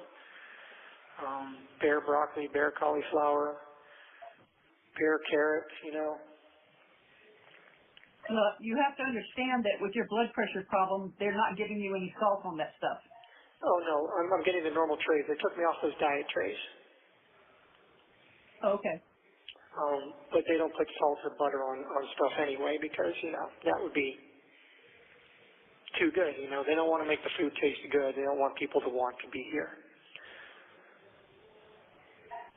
You know, if the food is actually decent and, you know, there's not much incentive for people not to come here when they're homeless or desperate. Not that it matters because homeless people are getting thrown in jail anyway. If the Florida legislature passed a bill that made it illegal to camp in public places or sleep in public places. So these places have become mental hospitals and homeless shelters. Well, Trump was right when he called DeSantis sanctimonious. Yeah, that guy's The man thinks he's a little god now. no, he definitely is a goose-stepping little dictator who tiptoes around in high-heel shoes and is sinking the ship that is Florida. The only thing he did good was support us during COVID, Well, and that was just to give the middle finger to Washington, basically. everything else he's doing is seriously undermining civil, constitutional, and human rights. Yes, it is. So I've not been happy with what the party's been doing down here for a long time. Well, But No. it's unpleasant talk, though. I don't want to talk about the sad ass. hey, do you guys get to vote in there? You can petition to have your rights restored to vote, but I'm not sure exactly how that works. I read something about it in the inmate handbook, but I'm not sure. Depending on what it might depend on your charges or your levels. I'm not sure. But, Okay. anyway, so what's for dinner, guys? 1 minute remaining. Oh, we had some ravioli. With Parmesan. Okay, that sounds nice. I can't believe it's 1 minute left already. This is ridiculous. Oh, Yeah. sorry. No, it's okay. I might not be able to call you back in another 15 minutes. I'll try, but if you don't hear from me next couple of days, I'm much closer to the officers now, so they can get around to me. I'm not on the other side of the pod anymore, where it takes them longer to get to me and ask for the phone back. Okay. All right, but I'll try again in 15 minutes. All right. A couple days, okay? Okay. Okay, love you. All right, Bye. you both. Bye. Hey there. Hello? Can you hear me okay? What? Can you hear me okay? Yes. Yes. Okay, good. This will be my last call tonight, and I'll have about $7 left in the debit account after this call. I'm putting money in now. Okay. Okay. Anyway, so you guys had a good dinner. That's nice. I wouldn't say good. It's sufficient. Better than what you had, I'm sure. Oh, I'm sure, yeah. You would be surprised to see your father. He is down over 60 pounds. I am down 47 pounds. Wow, congratulations. Yep. Yep, I've lost a lot of weight too, and I'm starting to exercise a little bit myself during the day, so I've been doing a lot of push-ups and crunches and squats and whatnot. Well, that's why I sent you that Kata book with the exercises, because it uses isometrics, you know, and they were saying, well, maybe they'll think it's a fighting book. And I said, it's not a fighting book. It's an exercise book, and it makes you sound in mind and body. And if anybody needs that, it's someone in jail. Well, Sound in mind and body. if they think it's questionable for any reason, they'll reject it and then ban it. Okay. Did you get my list of books, by the way, from the social workers? I think did we? No. No? Let's get them there. No. Fax that to you, or I don't know. Anyway, I've got another. How many books can we send you at a time? I have no idea. I don't think there's any limit to to the mail that you can receive as long as it doesn't pose like a security or like logistical concern. Okay. So, Do you guys? One thing that Rebecca told me today when we were talking about the Cotta book, she says, "You'd be surprised at the raunchy romance novels some of these guys get." oh yeah. Mental Health gave me a novel that turned out to be it was a thriller, but it was a romance novel. And I was reading that, I was like, this is like pure word smut. Yeah, well, that's a housewife porn. Yeah, no kidding. It's I call it literature designed to stimulate ovulation. Oh Lord, what do you know about Yeah. ovulation, you weirdo? You slipped your baby Yep. gravy into women's drinks and you could That's impregnate them, you yeah. weirdo. I mean, they're like, yeah, you can't have anything with nudity or depictions of nude people or anything like that. But that stuff is like clearly allowed. I'm like, They paint a picture. yeah, a very graphic one, I might add. Yeah. Probably not what they should be giving inmates in prison. Well, I don't know. I mean, from what I've seen, a lot of the novels on the book card are romance novels, which leads me to believe that most of the readers are female anyway, so they probably have a great time with that. Maybe. But, Maybe. well, anyway, I'm just hoping to get some Michael Crichton novels and some classic literature, some Tolkien. And I put in a request on my page for some manga comics, like the Japanese comic book / graphic novels that a lot of the anime shows are based on. I talked to Mental Health, and they said stuff like that should be okay as long as it's bound with glue and not staples like a regular comic book. I said, yeah, these are bound with glue; they're more like graphic novels. Okay. But they come in series, and they're the basis for a lot of what the animated shows are based on. So Okay. if I can't consume the animated shows here, I can at least see what happens with the stories. Okay. That works. And at least the ones that I've requested should be okay. I don't think they've got anything bad. I don't think they've got like any outrageous nudity or anything in them. Sometimes, manga comics do because sometimes anime does because the Japanese have a different attitude towards it. But the ones that I've requested I think should be safe enough. Are those available through Amazon? Yes, they are. No. Just ask them to send us a list. Put it on the list. Well, we got to get the first order confirmed. Yeah. We gotta establish that we can actually get this going, and then I'll tell you which titles to go for. But I do have one of the ones that I want. It's Neon Genesis Evangelion, and I won't remember that. it's okay. It's a complete series, and I actually have it comes in like larger consolidated volumes. And I actually have volume 1 in the drawers, in the plastic drawers beneath my desk if you wanted to look at that for reference and see what I'm talking about. Okay. I think there's like 5 or 6 of those volumes. Oh, goodness. Okay. Well, they won't let me send them to you, so No. that'll never happen. But if you wanted to reference it and see what I'm talking about, and then look Okay. for it on Amazon, that's what I'm saying, for reference. Okay. And anyway, we'll figure it out. We got to get We will. established first. We got a long time to figure it out too. Yeah, well, no kidding. Apparently, from what I've heard, but we're going to see what happens. But I really hope this feeling of peace and serenity is. I hope it's some sort of sign. I hope so too. I really do. Even as many near-death experiences I've had, and as many times as God has delivered me from the jaws of death, I can't believe that He would do all of that just for me to end here. Well, I can't believe that He put those thoughts and desires in you either. But something happened.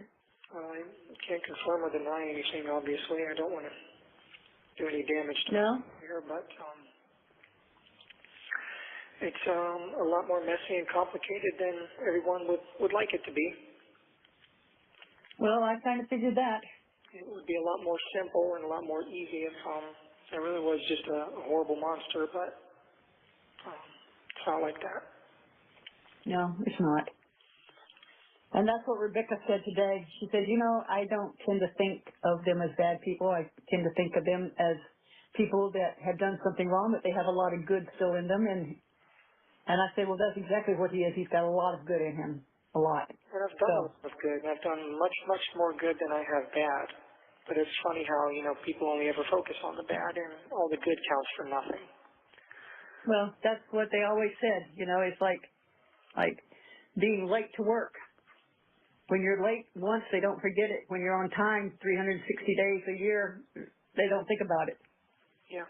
Well, Or when you're bad, they don't forget, and when you're good, they don't remember. yep. Yep. If we had to put all my good deeds and weigh them against my bad deeds on a scale, the good would far outweigh the bad. Well, since God considers sins a lot different than you do, you just never know how it works out. But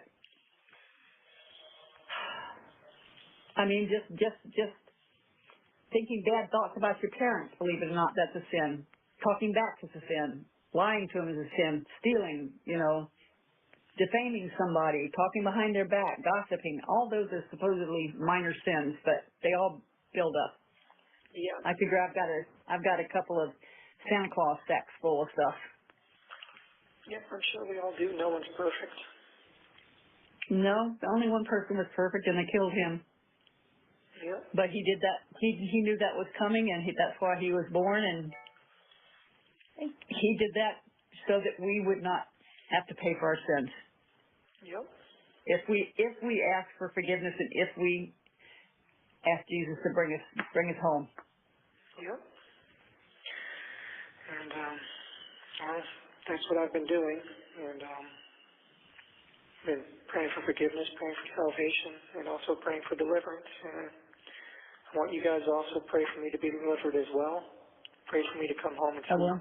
pray for that opportunity. I've been talking to God and telling him, I can do whatever I need to do to get my life right, but I need the opportunity to do that. And it's only through him that I will have that opportunity if he can see it in his heart to shine his grace and his mercy down on me and allow me the opportunity to see my mother and father again. Well, I will pray for that too.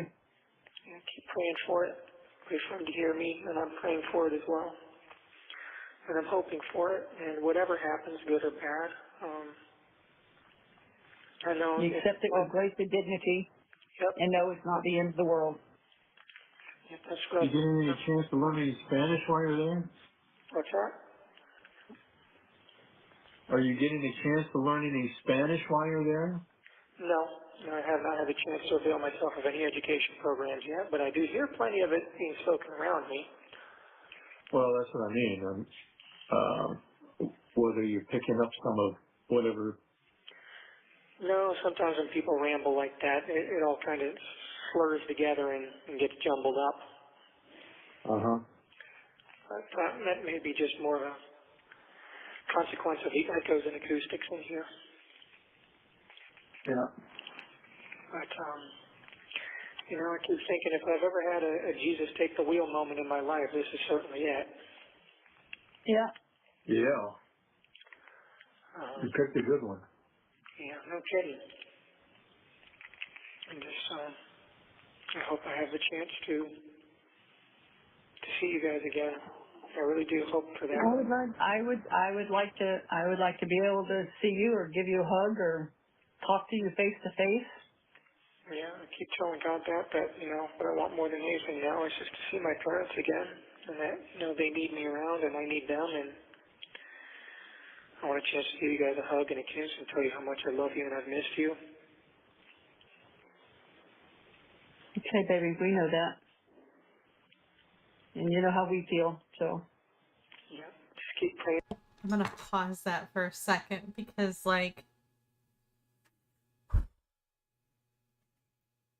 do they not think that, their son is still alive? He did a horrible thing. These are consequences. And this is what happens when you suffer consequences for your actions. but he's still alive. They may not be able to hug him right now, and they may not be able to see him face to face. They will get those opportunities.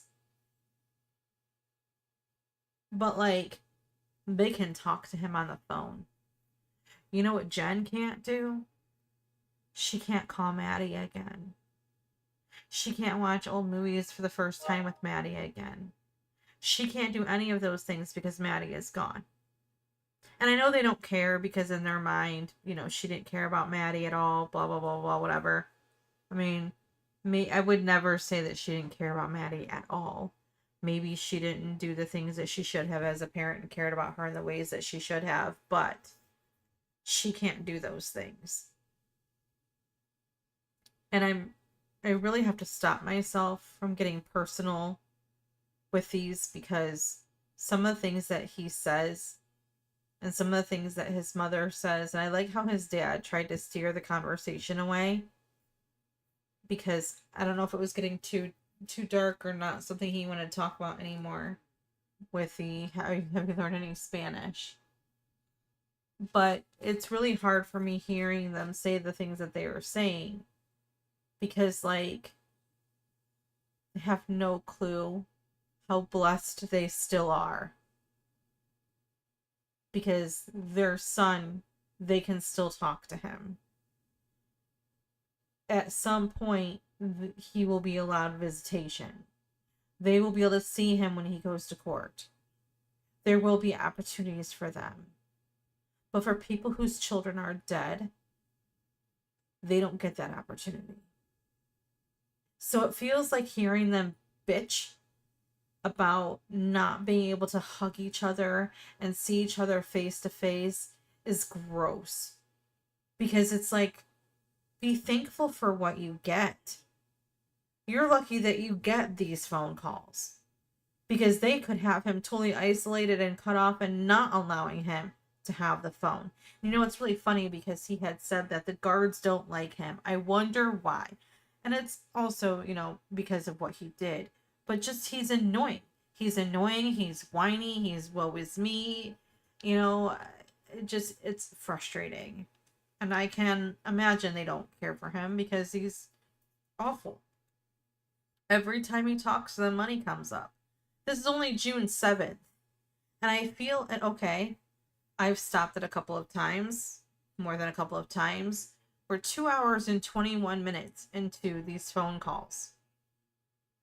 And I feel like I've been listening to these 2 or 3 talk.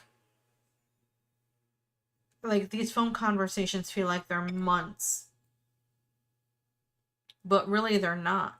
I feel like, well, let's see. She tells me, because Gisla's awesome. So we're not even a month. May 13th was the first phone call.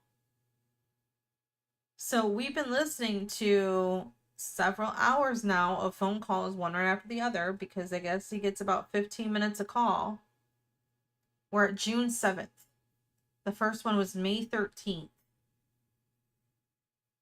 Like, they might not get to talk every day.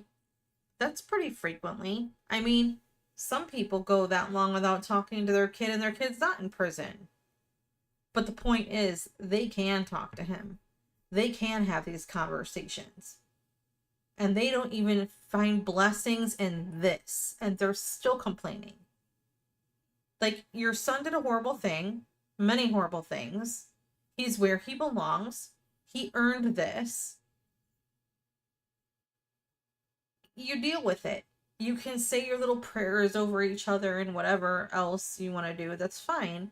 But stop acting like he's the victim here.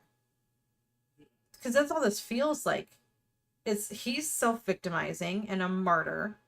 And I don't know about his dad as much, but his mother is just grinding on me. Because it's like, he's the victim. He's the victim in the story. Jen is the villain, and Maddie, I don't know where she falls with Deb, to be honest. Because she put some blame on a little girl, too. And that's horrible. I don't know if she intends to, but she is. And I'm over it. For me pray for me to be delivered. I do. We pray for you every week in church. We're going to a New Day Christian church and enjoying it. It's a lot like Saddleback in many, kind of a smaller version of Saddleback. Very knitting. I'm glad you. But it's the preachers are good. The preachers are good. The music is good. Well, I'm glad you guys found a place that you like. Uh-huh. You know, no matter what, you know, I don't want you guys to worry about me too much. I don't think you That's can. going to be hard to do. You can't make that happen. I know. I just want you You to. can't be parents and not worry. I just want you to know that I'm at peace, and that I have this weird feeling like everything's just going to be okay. Can't really explain it. Okay. I understand. But no matter what happens, I'm going to be okay. And if the worst comes to worst, you know, I know that I'll make my peace and I'll meet with all my loved ones on the other side. I hope so. I hope so. I mean, when I went there, I didn't see anybody. All I saw was poodles. Well, But a lot of those waiting my for us, surgeon, sure. my surgeon said I wasn't all the way through the door, but I was just hovering, and he said, God talks to you and things you understand. He said, you understand poodles. Oh, that's true. But you do have more than your fair share of those waiting for you on the other side. Poodles and horses, yep, cats, Those and horses and people, shells. hopefully. Yeah. A lot of people, yeah. Grandpa Joe, Uncle Joey, Uncle Woody, Grandpa Sid, Grandma Kay. A lot of people. Yep. Yep. And I've got all those people too, and some friends that I've lost, and hopefully as well. That would be good. He did not just say that. He did not just say, hopefully Maddie as well. I know they redacted it. So, like, I'm sorry, I'm yelling. They redacted it. So he said her name. That he's hoping to see her on the other side. He is unbelievable. Unbelievable. Like, for him to even... That is an inside thought, Stephan. That is something you say on the inside. That is not something you say on the outside. How dare he have the audacity to think that that was an appropriate statement to make? He has some nerve hoping to see her on the other side.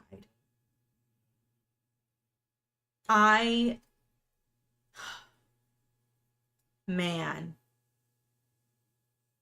I can't believe he just said that. And it had to have been because her name was redacted. And the only time they redact is because something about her or another minor has been said. That's not the only time they redact, but usually her name was redacted. You hope to see Maddie on the other side too? Bro.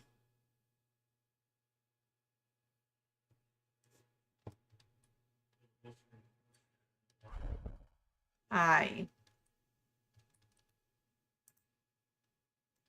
can't with this man. I'm gonna do this.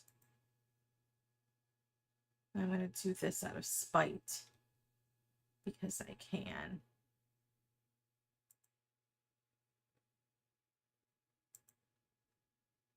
Not that one. I can't look at his face anymore. I refuse to do it. I can't do it, and I'm not gonna. Oh, you don't have to see his face anyway. Ugh, I have him cropped out for you. Be glad, because I am looking at him right now, and I don't want to be looking at him right now. He's disgusting. Whatever, anyway.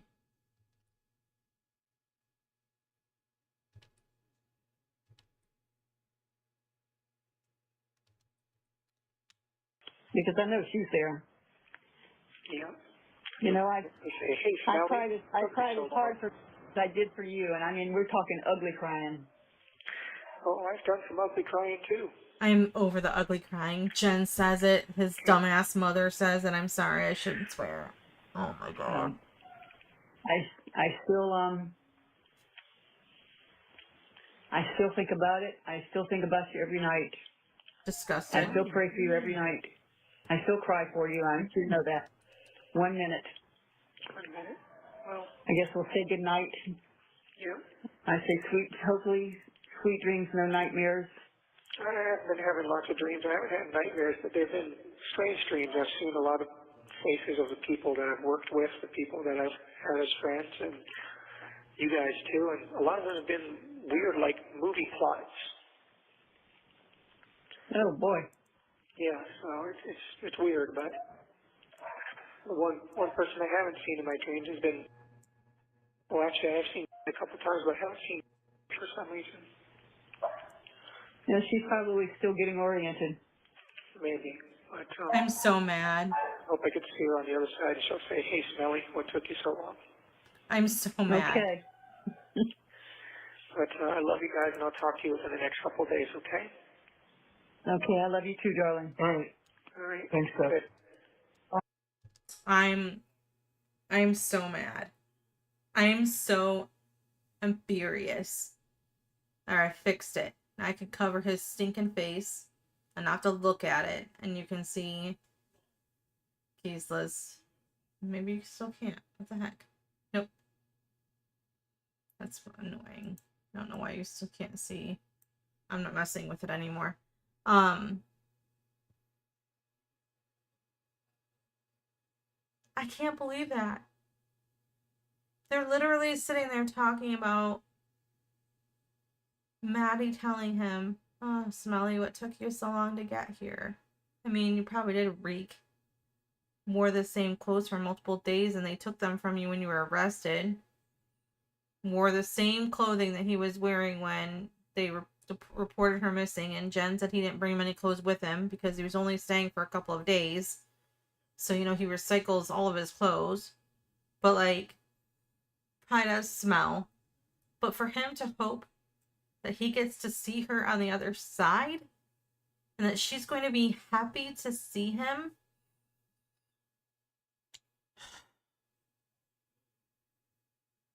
And his mother saying that she's probably still getting acclimated. Man.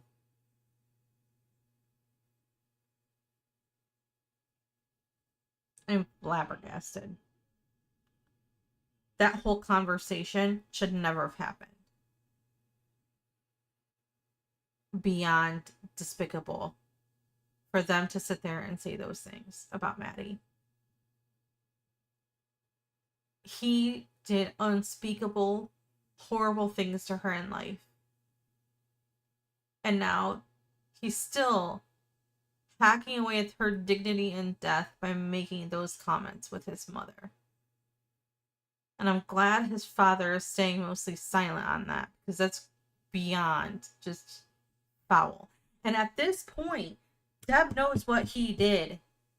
She now knows that he had photos on his phone. She now knows what was on that drive, because she said at the beginning of the video, or the phone call from before this one, that you're my son and I still love you, even though you did what you did and you had what you had and your vices or whatever, however she worded it. So she knows that he essayed Maddie. She knows. She acknowledged it in a way without acknowledging it, because, they've got to be careful what they say. So she's still, knowing what he did to her, found it appropriate to agree that she hopes he gets to see her too, and that God decided that it was her, that he was sparing her from an awful life. I think that woman needs mentally evaluated, stat. Because that is not a rational line of thought that anybody should be saying to their son, knowing what he did to that little girl. even if she wants to believe that her son didn't kill her, she knows about the other stuff, the quote sex stuff, if you want to quote Jen, and still felt it was okay to make those statements. I feel like I need a shower after hearing them talk about that. Disgusting.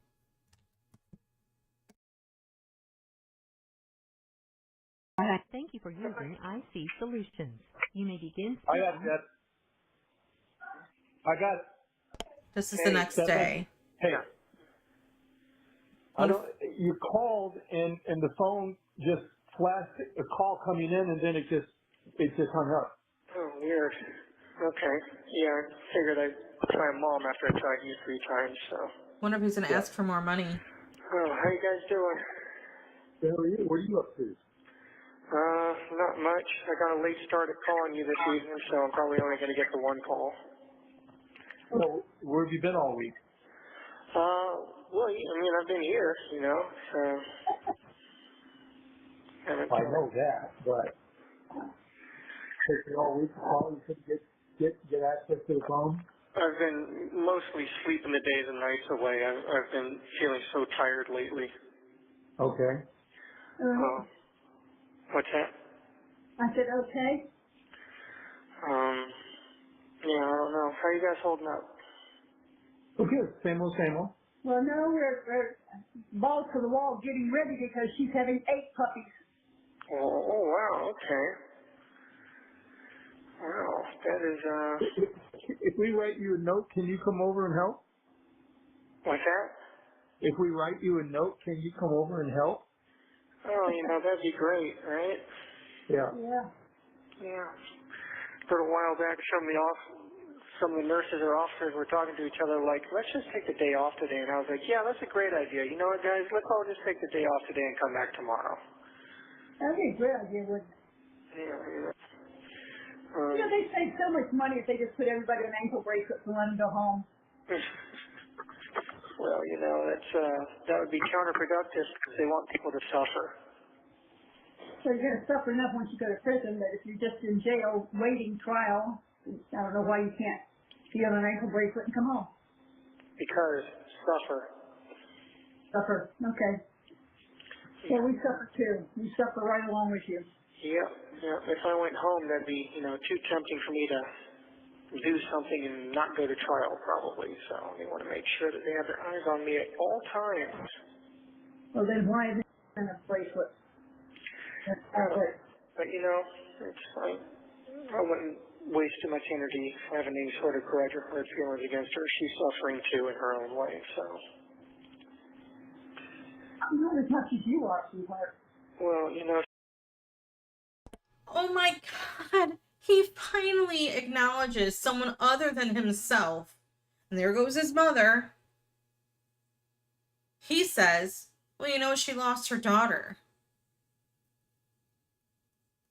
I wouldn't waste any time holding any grudge or hurt feelings against her.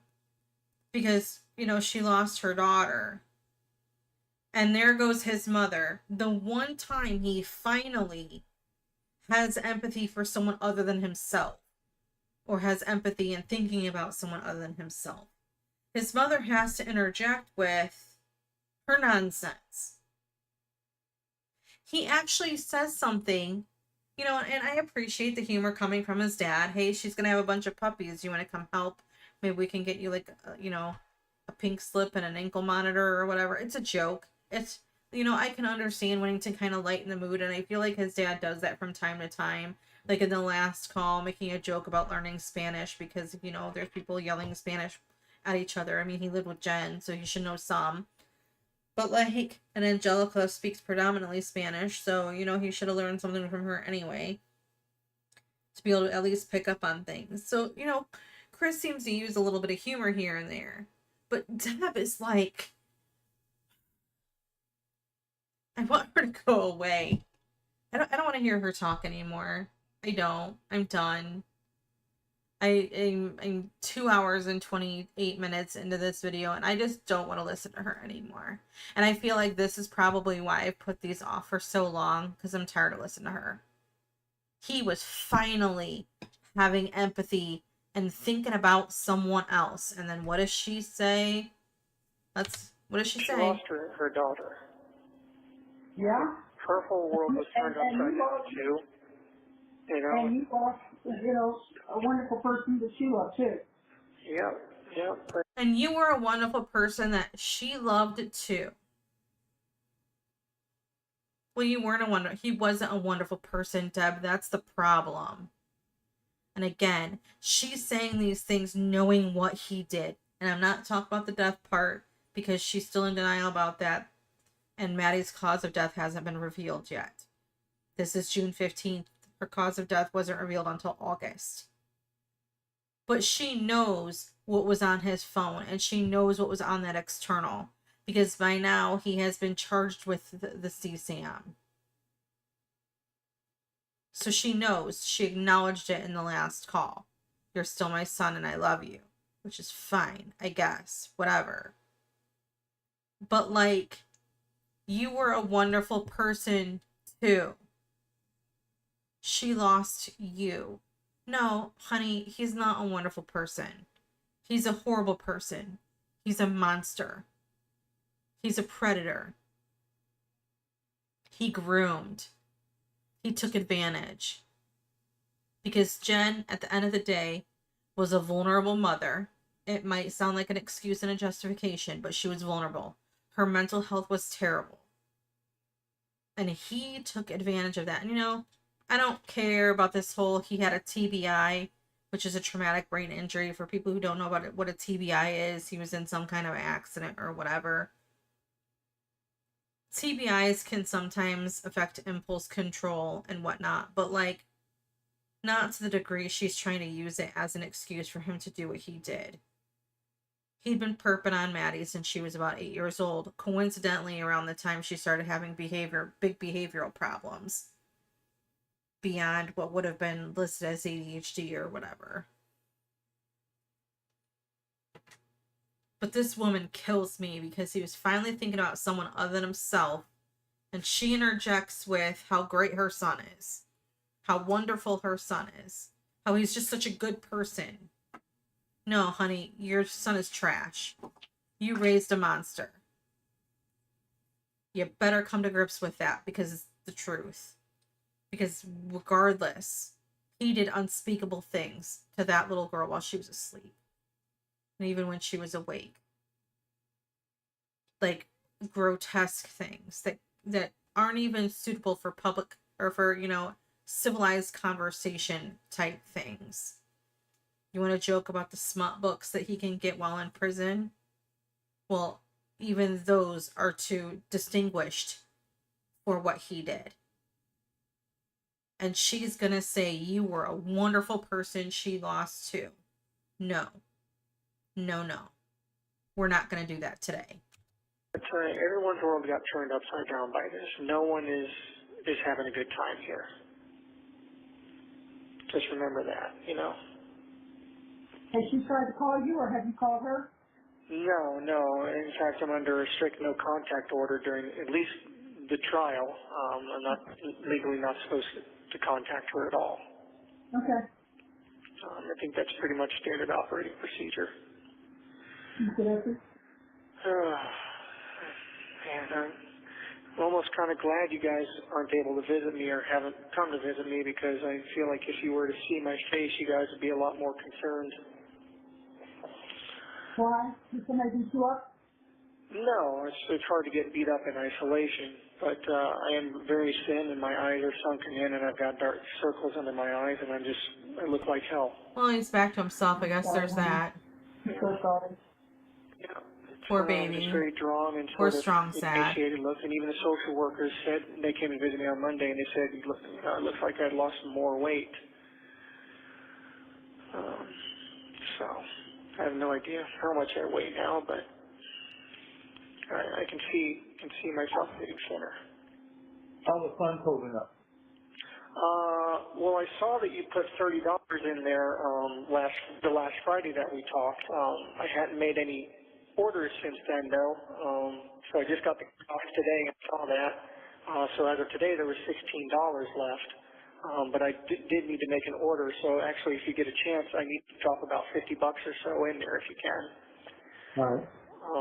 I ordered a buttload more coffee, a few more hard candies, some sleeves of saltines, but I needed to get some hygiene items as well. So I got some dandruff shampoo and some washcloths. Okay. Did you get the? Wait. You mean to tell me all this time, he's been spending all of his commissary money on snacks, crackers, candies, coffee, and not one hygiene item? Bro. He's in isolation, so you know he's not really able to shower every day or frequently. I know he's not working up a massive sweat in there, but he says that there's not always the best circulation, so he probably does get a little sweaty. And he's been there, this is June 15th. And he's just now purchasing some hygiene products? What? My face right now. I know you can't see it, but like, he's just now getting some hygiene products? Really? Dude, it's June in Florida.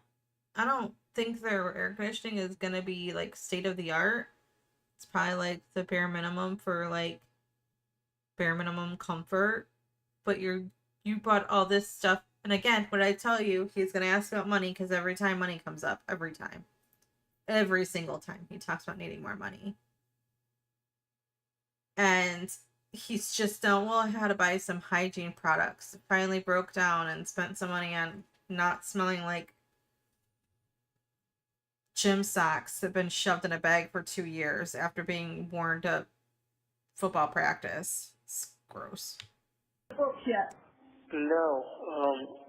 To that effect, Dad, were you ever able to follow up with the people at the mailroom and find out what's going on? Yeah, we found out that the address that was given us is the wrong address, and so now we have the correct address, and so now we're trying to chase down where the order is so that we can get those books returned and order new books for you. Really? Damn, what the hell? It was in the inmate handbook. I guess they need to update this stupid inmate handbook. So what, do you have to send the books to this actual address here at the jail? Yep. Wonderful. And they had already returned the Cotta book. So I guess whoever at the other part of the Osceola. No. I remember we double ordered the books. That was the last book I returned. Oh, okay. Because I took it to Staples, and then it's, oh no, this isn't us. Okay. Okay. Gotcha. Never mind. Okay, so I guess Disregard that. once you get the books sent to this address, they should get through then. Yes. Okay, well, I guess it's a good thing we figured that out, I guess. I don't know why they haven't updated this stupid handbook. Me either. That's pretty silly. They're handing everybody this thing and it's got the wrong information. Well, I found a file folder that had your operative report from Irvine when they did your kidneys, so we're sending that to your attorneys. Okay. Sarasota Hospital, I still don't have anything on, but apparently since there was a lawsuit and it was finished, we can go through Rebecca or somebody can go through the Sarasota County Clerk's office to get that complete transcript of that. Okay. So they need to jump on that and do that. But I've got this operative report here that you were going to you were looking at the Navy. Yeah. So I'm going to send that, and I found your original high school diploma. Oh, cool. And your original birth certificates, and we now have 3 here at the house for you. Oh, well, it's good to have spares. You mean when he graduated at almost 20? I just made the deposit for you. Okay, thank you. I appreciate that. I got some more root beer barrels in that order, some Starlight Mints, and I also ordered some butterscotch discs just to change it up a little bit, too. Oh, Oh, I Lord. love butterscotch. Yeah, I figured the old man candies are probably the ones that don't sell out the fastest. Old man candies? Yeah, the root beer barrels, butterscotch, the mint, you know. What sells out the fastest? What's that? What sells out the fastest? Jolly Ranchers, sour fruit balls, Oh, Well, okay. things like that. I'm telling my husband next time we go to the store, I Well, need Jolly order for the Ranchers. sour fruit balls just in case they're actually back in stock. I'd like to I try need them Jolly out Ranchers at some now, point. just because he can't So have any. you know what Jolly Ranchers are like, so Oh yes, they're delicious, which is, you know, why I'm really bummed that I can pretty much never freaking get them. They have lemon drops? Yeah, they have like lemon heads, lemon drops, Oh, okay. but they're more expensive. Hey Hubs, I need You you to must be buy me pursing your some lips when you Jolly Ranchers next get time we go to the those. store, please. Don't let me forget. Well, I Don't let me haven't gotten forget. any because they're over $2 for a pack of them. Oh, okay. And talking about one of those little box packs or a bag? I'm not sure. I guess I could order them to find out, but I'd rather get stuff that I know I'm getting better bang for my buck. So anyway, I can't believe it took you going to jail to learn how to budget. yeah, I know, right? Right. Silver linings. If there is one. Yeah, it took me going to jail to have some clarity on a lot of shit. Yeah.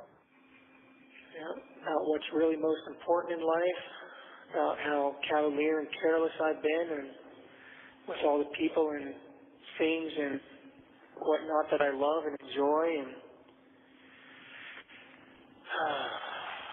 Can I ask you a personal question, Stephan? sure. Did anybody ever abuse you sexually? I don't know about abuse, but I mean, I was kind of sexualized early on. By who? Kids in the neighborhood. I had my first French kiss when I was 6 years old. Did you know that? No. Yeah. Remember Nick Poland on All Stars Court? Was it him? No, it was his sister, Oh.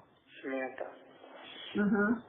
We were all playing hide and seek. I hid in the closet. She found me and planted one on me, and there was her tongue.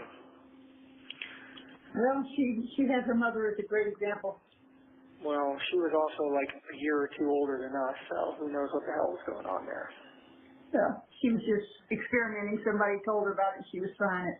And then, of course, you know, a lot of the kids in the neighborhood used to go around flashing each other, and me included. You know, girls used to flash me and stuff, and I don't know. It was a weird time. The 90s were a weird time.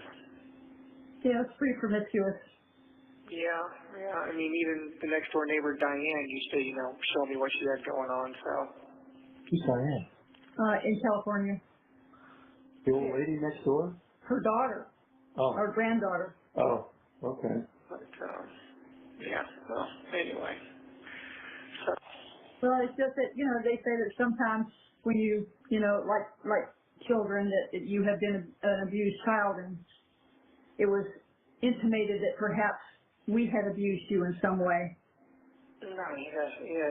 Really? Really? So because he was French kissed allegedly when he was 6 years old, allegedly, by a girl who was a little older than him, allegedly. No, ma'am. We're not going to be using this as a justification for why you have a creepoid for a son. Because he went after younger. Because Jen and I made the crack at him graduating late. Because he was almost 20. His birthday is in June. He was almost 20 when he graduated. Which meant he was potentially held back twice. We're not going to touch that one with a 10-foot pole. But the girlfriend that he had, Jen kept saying, was much, much younger. Sounds like she was a freshman, barely 15. And he was 19 in high school. So he went after girls substantially younger than him. And he showed me some things. Please, buddy. I never did. And strictly speaking, I'm not actually into younger people like that. As you know, I don't even like most kids, so it's just hard to feel a generalized attraction towards any of them. Was it just her, or was it other people as well? can't get into specific details, but no, it was not a thing with anybody. It was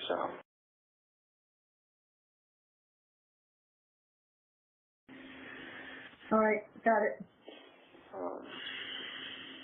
but I don't want to get too much into details or Yeah, I know.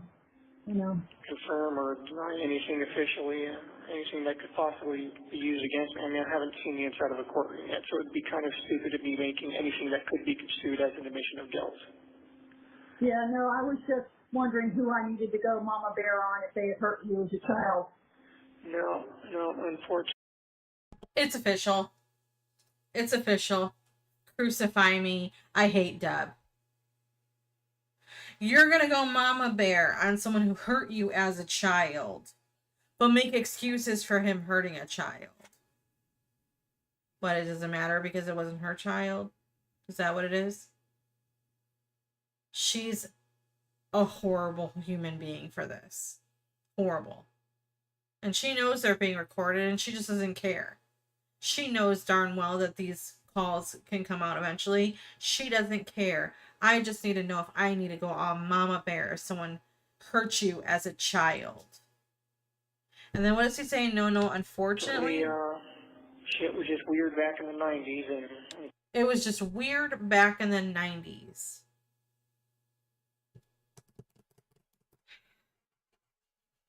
I can't right now. I can't. My hand is itchy. Unfortunately, I got exposed to all that stuff pretty early on. Okay. Yeah, so. But none of it was your guys' fault. Well, that makes me feel better. I would hope you'd feel better. You have nothing to feel bad about in that regard. I mean, it might have been a little more heavy on the discipline than I would have cared for, but, you know. Well, look what I had for an example of when I was growing up. Yeah, you know.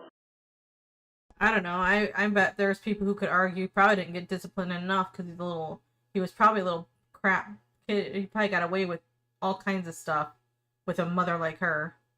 Guaranteed. I guarantee he got away with a lot of crap with a mother like her. The whole conversation's gross. Like, unbelievable. So see, she's acknowledging what he did to Maddie, and now she's looking for an excuse or a justification as to how he could do the things that he did. And she's just, again, it's making he's the victim. He's the victim in this, not Maddie. Nope, it's Stephan. Stephan's the victim here. Stephan's the one she's insisting on feeling sorry for. Horrible. I am beyond disgusted right now with her. Beyond. Like, this is hard to continue. I keep trying to get through it, and then she says something outrageous like that. Excusing him, turning him into a victim. And then you guys disciplined me a little more than I liked. Well, I don't know, buddy. I have a feeling you got away with a lot of crap. And I'm just going to leave it with that, because can't.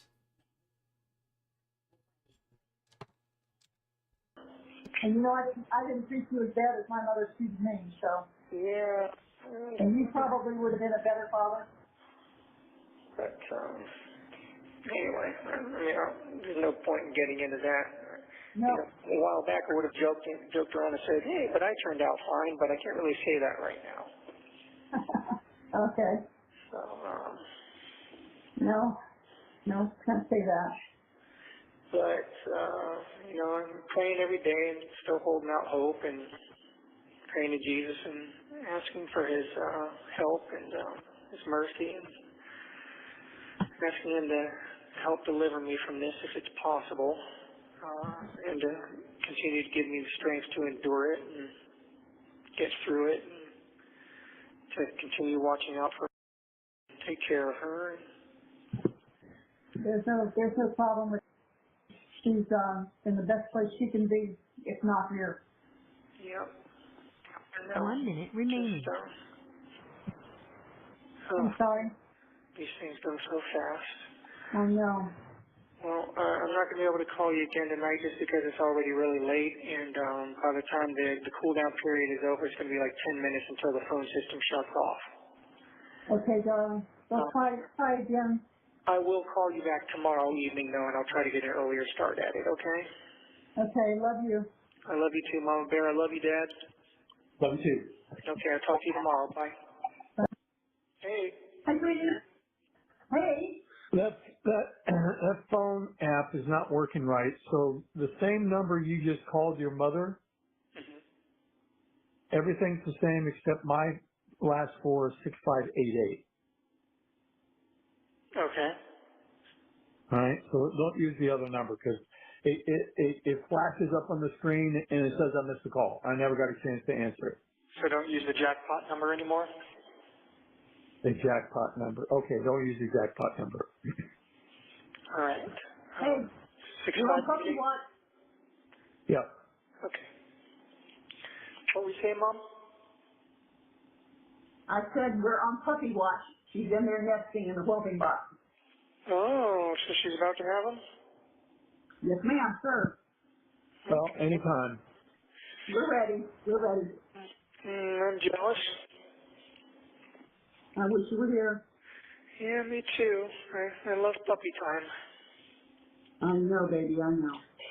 So we ordered some books for you. So yeah, so we shipped them to the new address, and obviously we're chasing the order that's sitting over there in Seminole. But what did we get? About 6 books.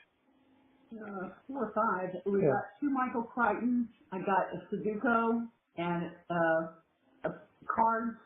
Can you repeat that? You were breaking up a little bit. Before. Okay, did you hear what he just said? Okay, he was talking. We got 2 Michael Crichton books. We got a card book. We got a Sudoku, and we got what? Anything else?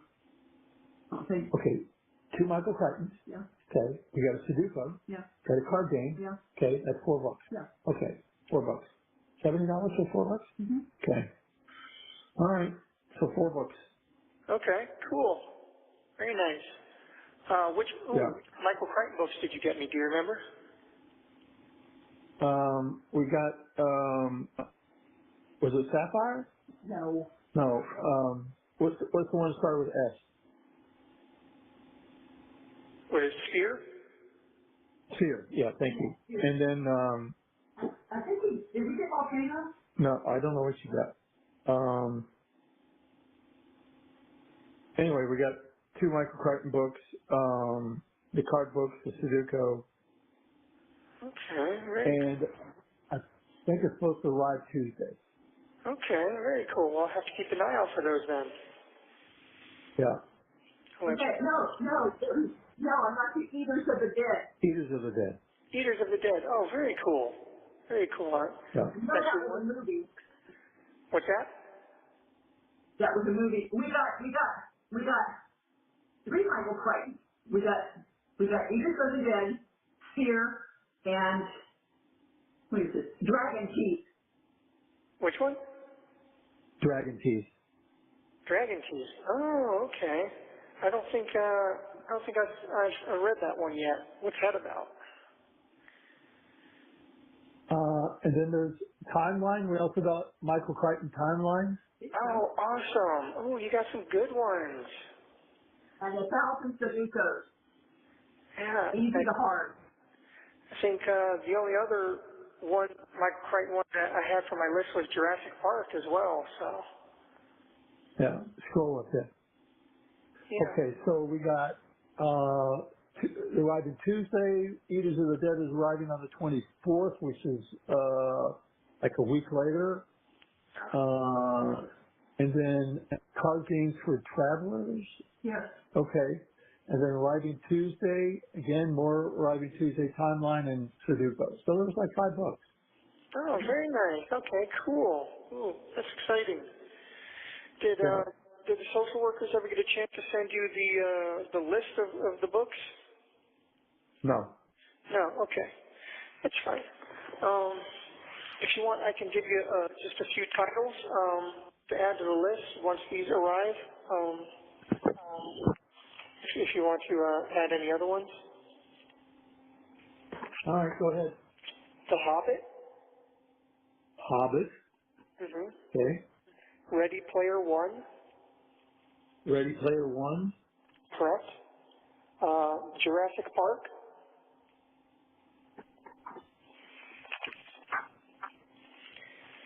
And The Howling.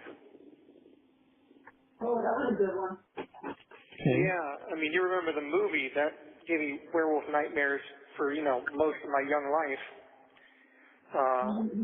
Back when we lived in Summerport, I read the book on an ebook, and I got to tell you, the book was way more terrifying. That gave me nightmares. Wow. Okay. I've never had a book give me nightmares before, but I read The Howling, and it gave me nightmares. All right. Well, I won't be reading that one myself. I'm not into that stuff anyway. Yeah, but Anything else on this list? yeah, actually, let me see here. Dinotopia Lost. Dinotopia Lost? Dinotopia Lost. Okay. Yeah, I don't know if you remember, but you bought me that book when we lived in Bradenton. And it was my first big book. Okay. What about Dinotopia, A Land Apart from Time? I don't know. I haven't read that one, but I know I like Dinotopia Lost. It was by Alan Dean Foster, and it was a very good book. And then they got Dinotopia, The World Beneath, and Dinotopia Lost. Yeah, they got like a whole Dinotopia series, but Dinotopia Lost is like a big serious book. The Hitchhiker's Guide to the Galaxy. Hang on a second, I need to add this to the cart. Won't use it yet, but I want to keep the names right. So what's the next one? Hitchhiker's Guide to the Galaxy. Hitchhiker's Guide to the Galaxy. Yeah. You think that? And I think there was Jaws started as a novel, didn't it? They all started as a novel. What's that? Wasn't a movie. It wasn't a movie first. It was a book first. Yeah, Jaws. Yeah. I've never read the novel. I'd love to read the novel. Okay.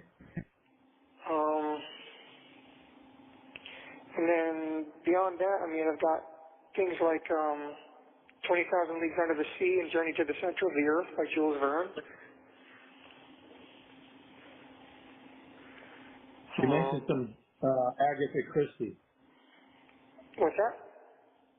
You mentioned Agatha Christie. Yes, Murder on the Orient Express by Agatha Christie, and I think she wrote a couple others in that series with Hercule Poirot as the lead character.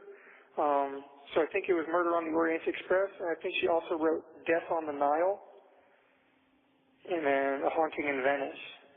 I know they made movies off of them. You want any Tom Swift books? Tom Swift, yeah, I'm not familiar with those actually. I read them as a kid. They were kind of not science fiction. They were space books, kind of like Star Trek.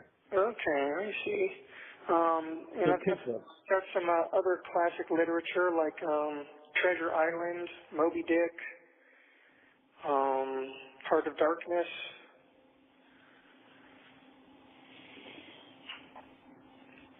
Where are you going to keep all these? Well, that's why we're kind of starting a little bit at a time. I don't have much in the way of storage right now, although in the regular sales apparently you have some kind of storage footlocker or something, but if nothing else. Make it all these books and it's moving day. What's that?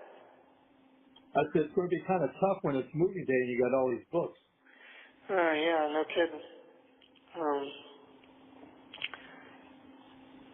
obviously the Crichton ones, I definitely want to get those in my hands. I mean, we can take the list slow. You know, you don't have to get them all at once. But the Crichtons are definitely a must-haves. Ready Player One, The Hobbit, you know, J.R.R. Tolkien, must-haves. The Howling, Jaws. Yeah. So, I mean, we take them slow. If nothing else, I can have, you know, a few stacks of books up against the wall or something for now. Okay.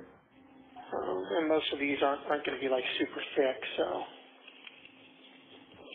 Okay. And I can give you more if you want, but I figure you've got a good list to go off of for now. Yeah, we got enough to work with. Yeah. Anyway, so you're on puppy watch, and what did you eat for dinner tonight? We had some so-so baby back ribs I got at Sam's. They weren't that good. Didn't like them. Oh, I see. Yeah. And then I had a baked potato, and then I made some keto brownies. I didn't like those either. Yeah. Yeah. What's that? There's a trilogy for Howling. I can't hear her too well. Trilogy, you stupid. There's a Howling trilogy book. Oh, really?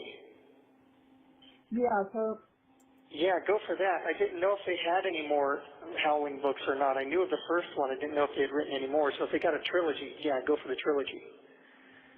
yeah. You can tell it's a trilogy. It's $26 for the book. Oh, is it like one big book? Yeah, one big book has 3 stories in it. Oh, very nice. Okay. Yeah, that's good. And that also won't take up as much space. Yeah, yeah. That's good. Yeah. This bag. I was hoping they wrote more than one.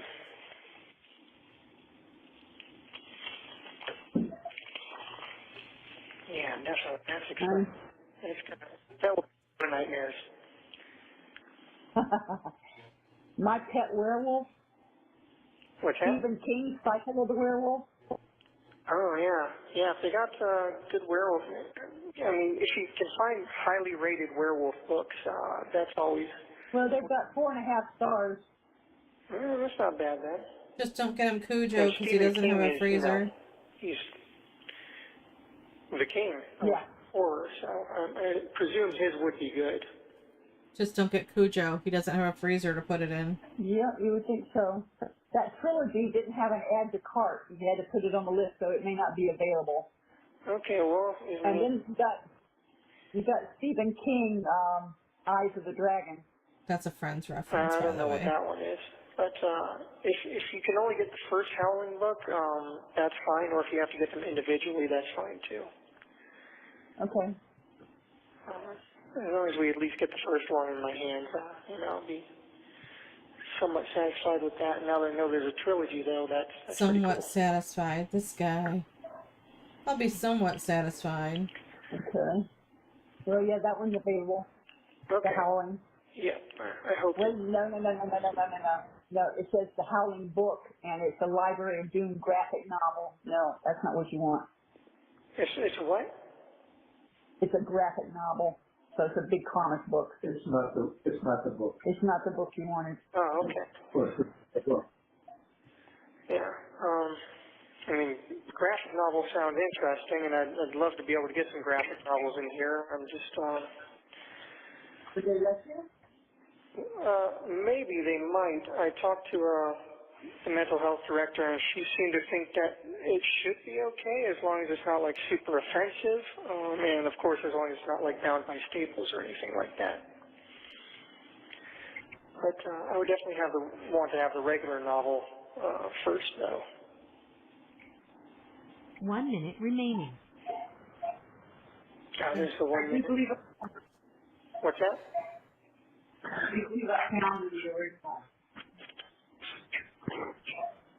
Found the what? She found the book.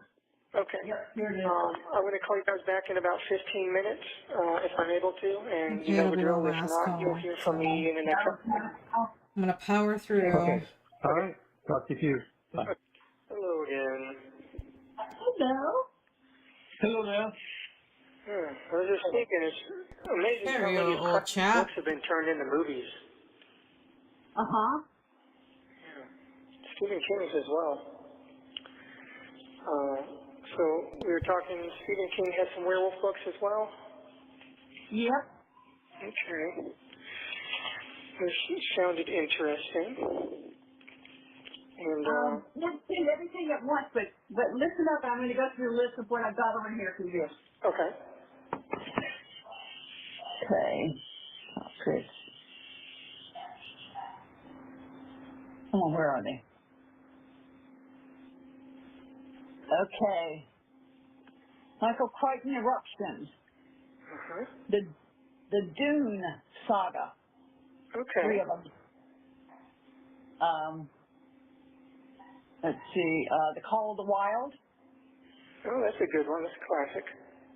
Moby Dick. Moby Dick, very good. The Hobbit. The Hobbit, must have. It by Stephen King. Ooh, that one's going to give me some nightmares too, I bet. The Howling. Yeah, very good. I'm trying to get the trilogy on that. Stephen King. Hey, I'm sorry about that. I think we got cut off. We did. Yeah, the phone said call failed. Stupid phone systems. So we were going down that book list. Did you want to try to go down it again for me? I can. Yeah, hang on. Okay. Yeah, hang on a second. Let me get back to where I was.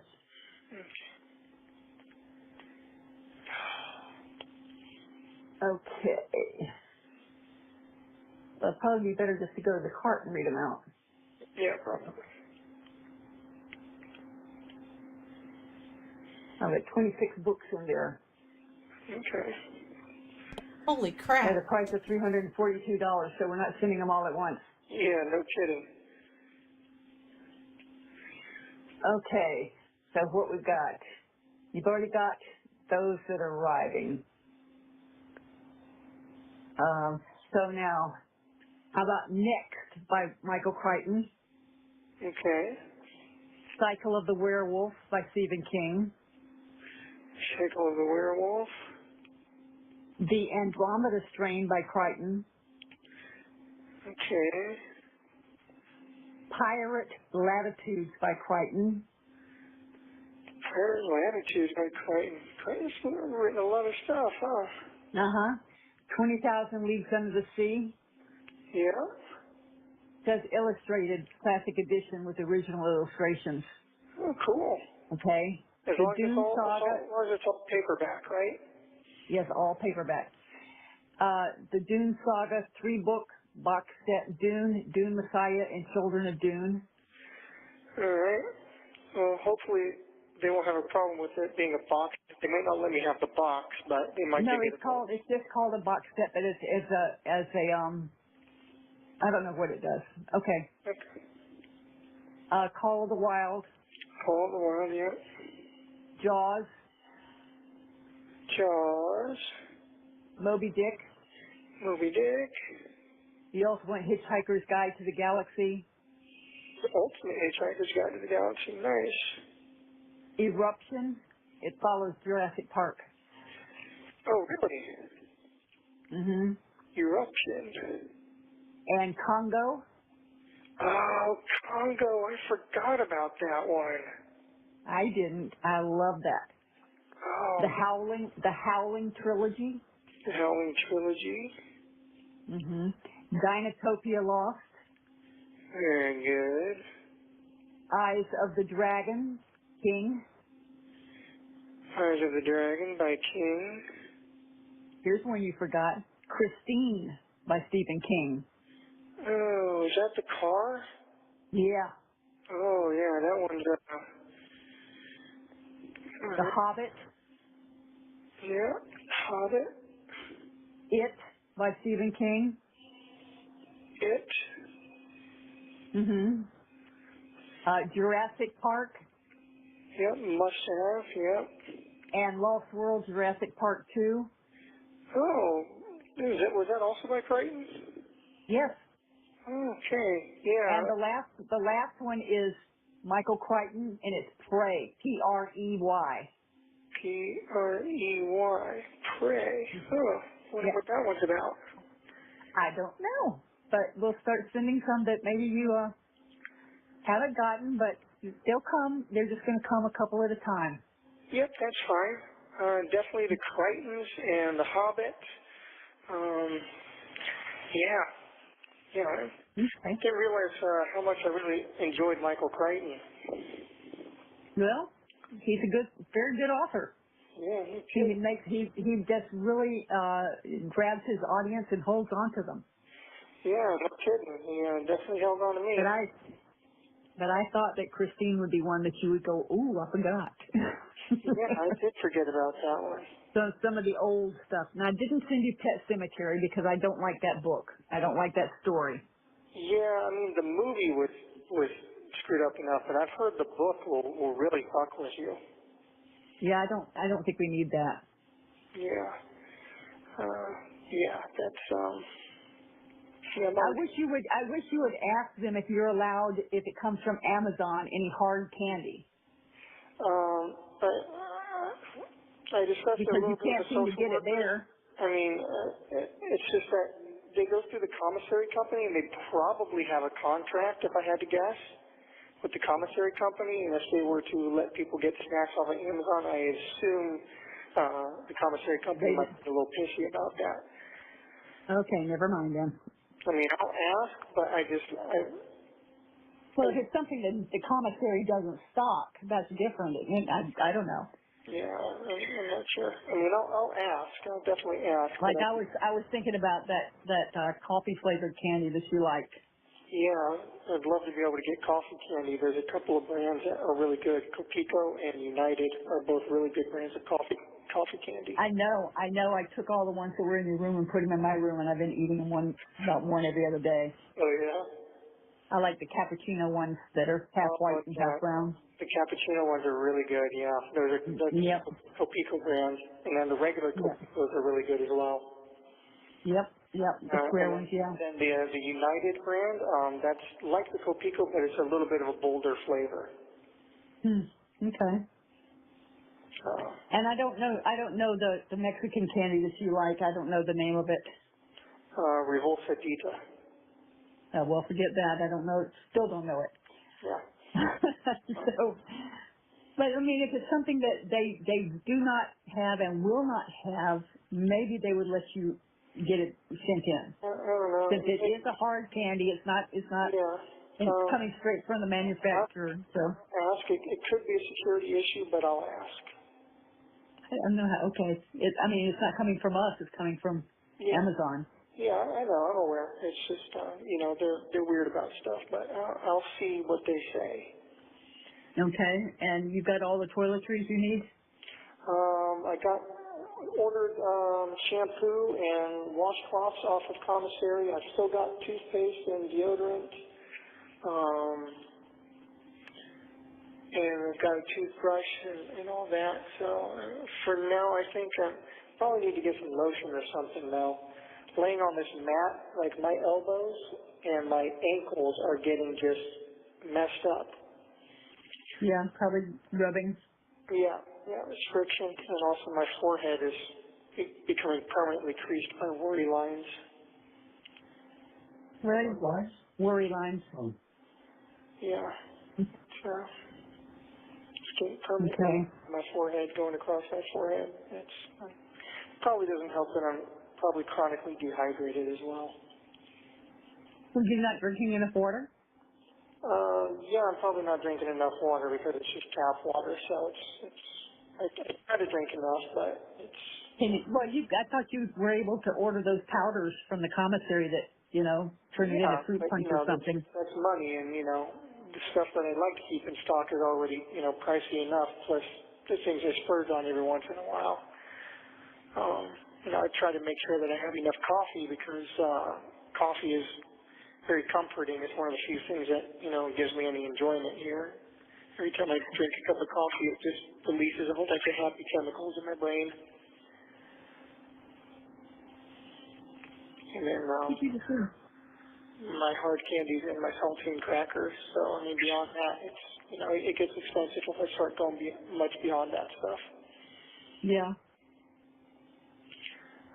Oh, well, you know, we've got we've got a lot going on here, so we'll keep you up to date with that.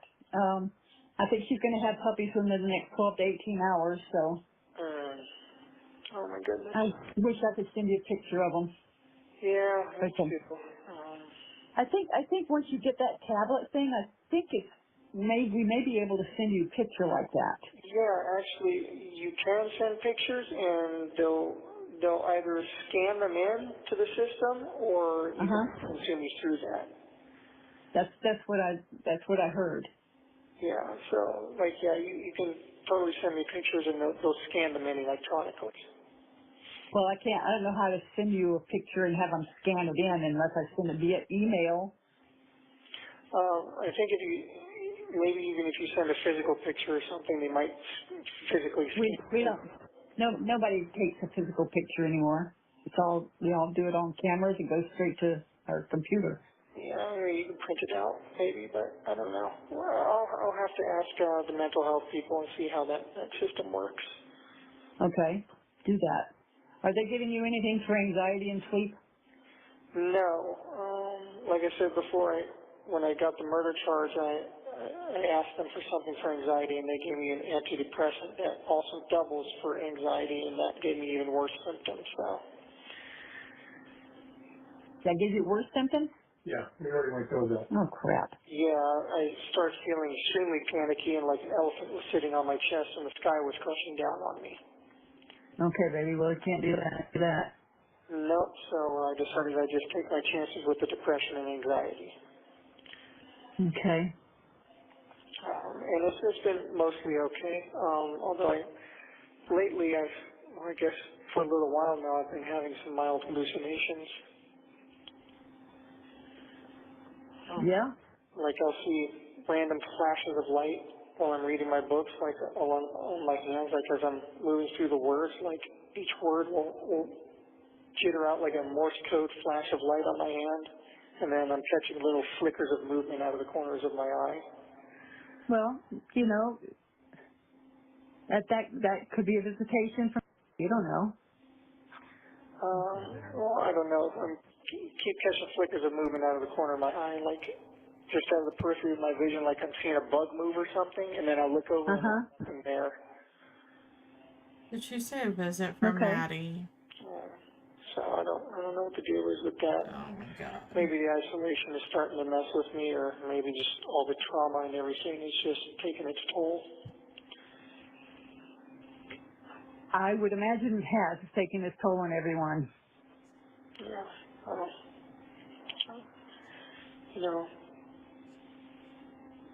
And No, she he's not passed getting away, visits you know, from I Maddie. suffered a You crazy catastrophic mental breakdown at that point. I don't know if you know that. No, I did not. And I was literally out of my mind when I was first booked into jail. I was hallucinating. I was hearing things and seeing things very badly. Good. And it took me about a week to come out of that. I hope you're sharing all that with your attorneys.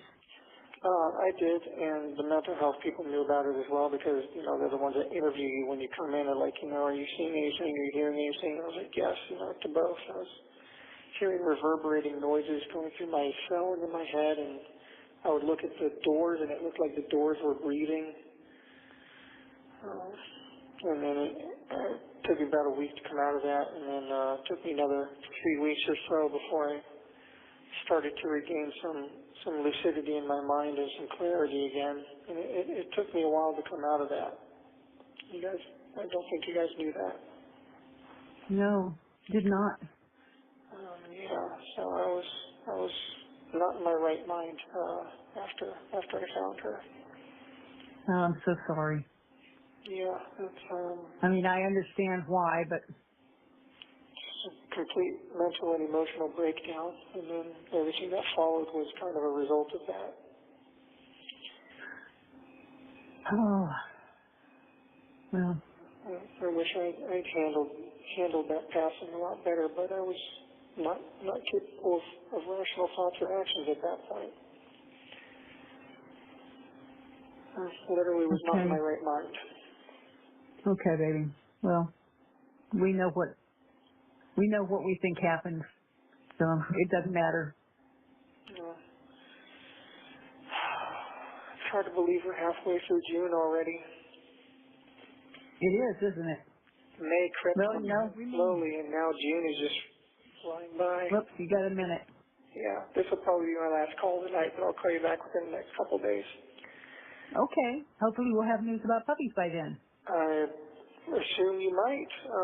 You said there's going to be 8 of them? Yes, Okay. unless she's hidden one. Who knows? You never know. We always used to play Count the Spines. Yeah, well, I was there when they counted the skulls on this one, and that was pretty good Okay. count. So, Well, I love you guys, and I'll talk to you within the next couple of days or so. Be good, okay? well, Keep this an eye out is for those books. well, when your heart stops beating, so does your opportunity to repent. So make your heart right with God while you can. That I just read. I like that. I do. Don't forget that. Almost every day. I know, darling. Okay, I know you're going to be gone, so Okay. just want to say I love you, and we're thinking about you. Thank Hey, you for Mama Bear, using look, IC I Solutions. love you, Dad. Goodbye. Okay, thank you, Gisa K, for these videos. Grizzly True Crime. I really need to start putting in her hashtag or whatever. I need to stop making videos this weekend and just get caught up and label everything and kind of be somewhat professional. It's a lot for a one-man band, but I'll get it done. I don't know what I'm gonna be doing this weekend other than I really just need to buckle down and do a bunch of editing and stuff. I need to do an update on Kimani Latigue. There's all kinds of stuff.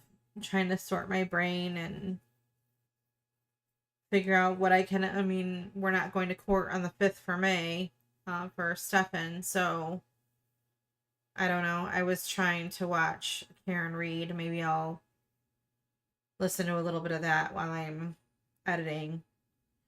I don't know. I guess I have some time to decide, but if you made it this far, thanks for hanging out with me. Please subscribe, like my videos, leave a comment, and see you next time.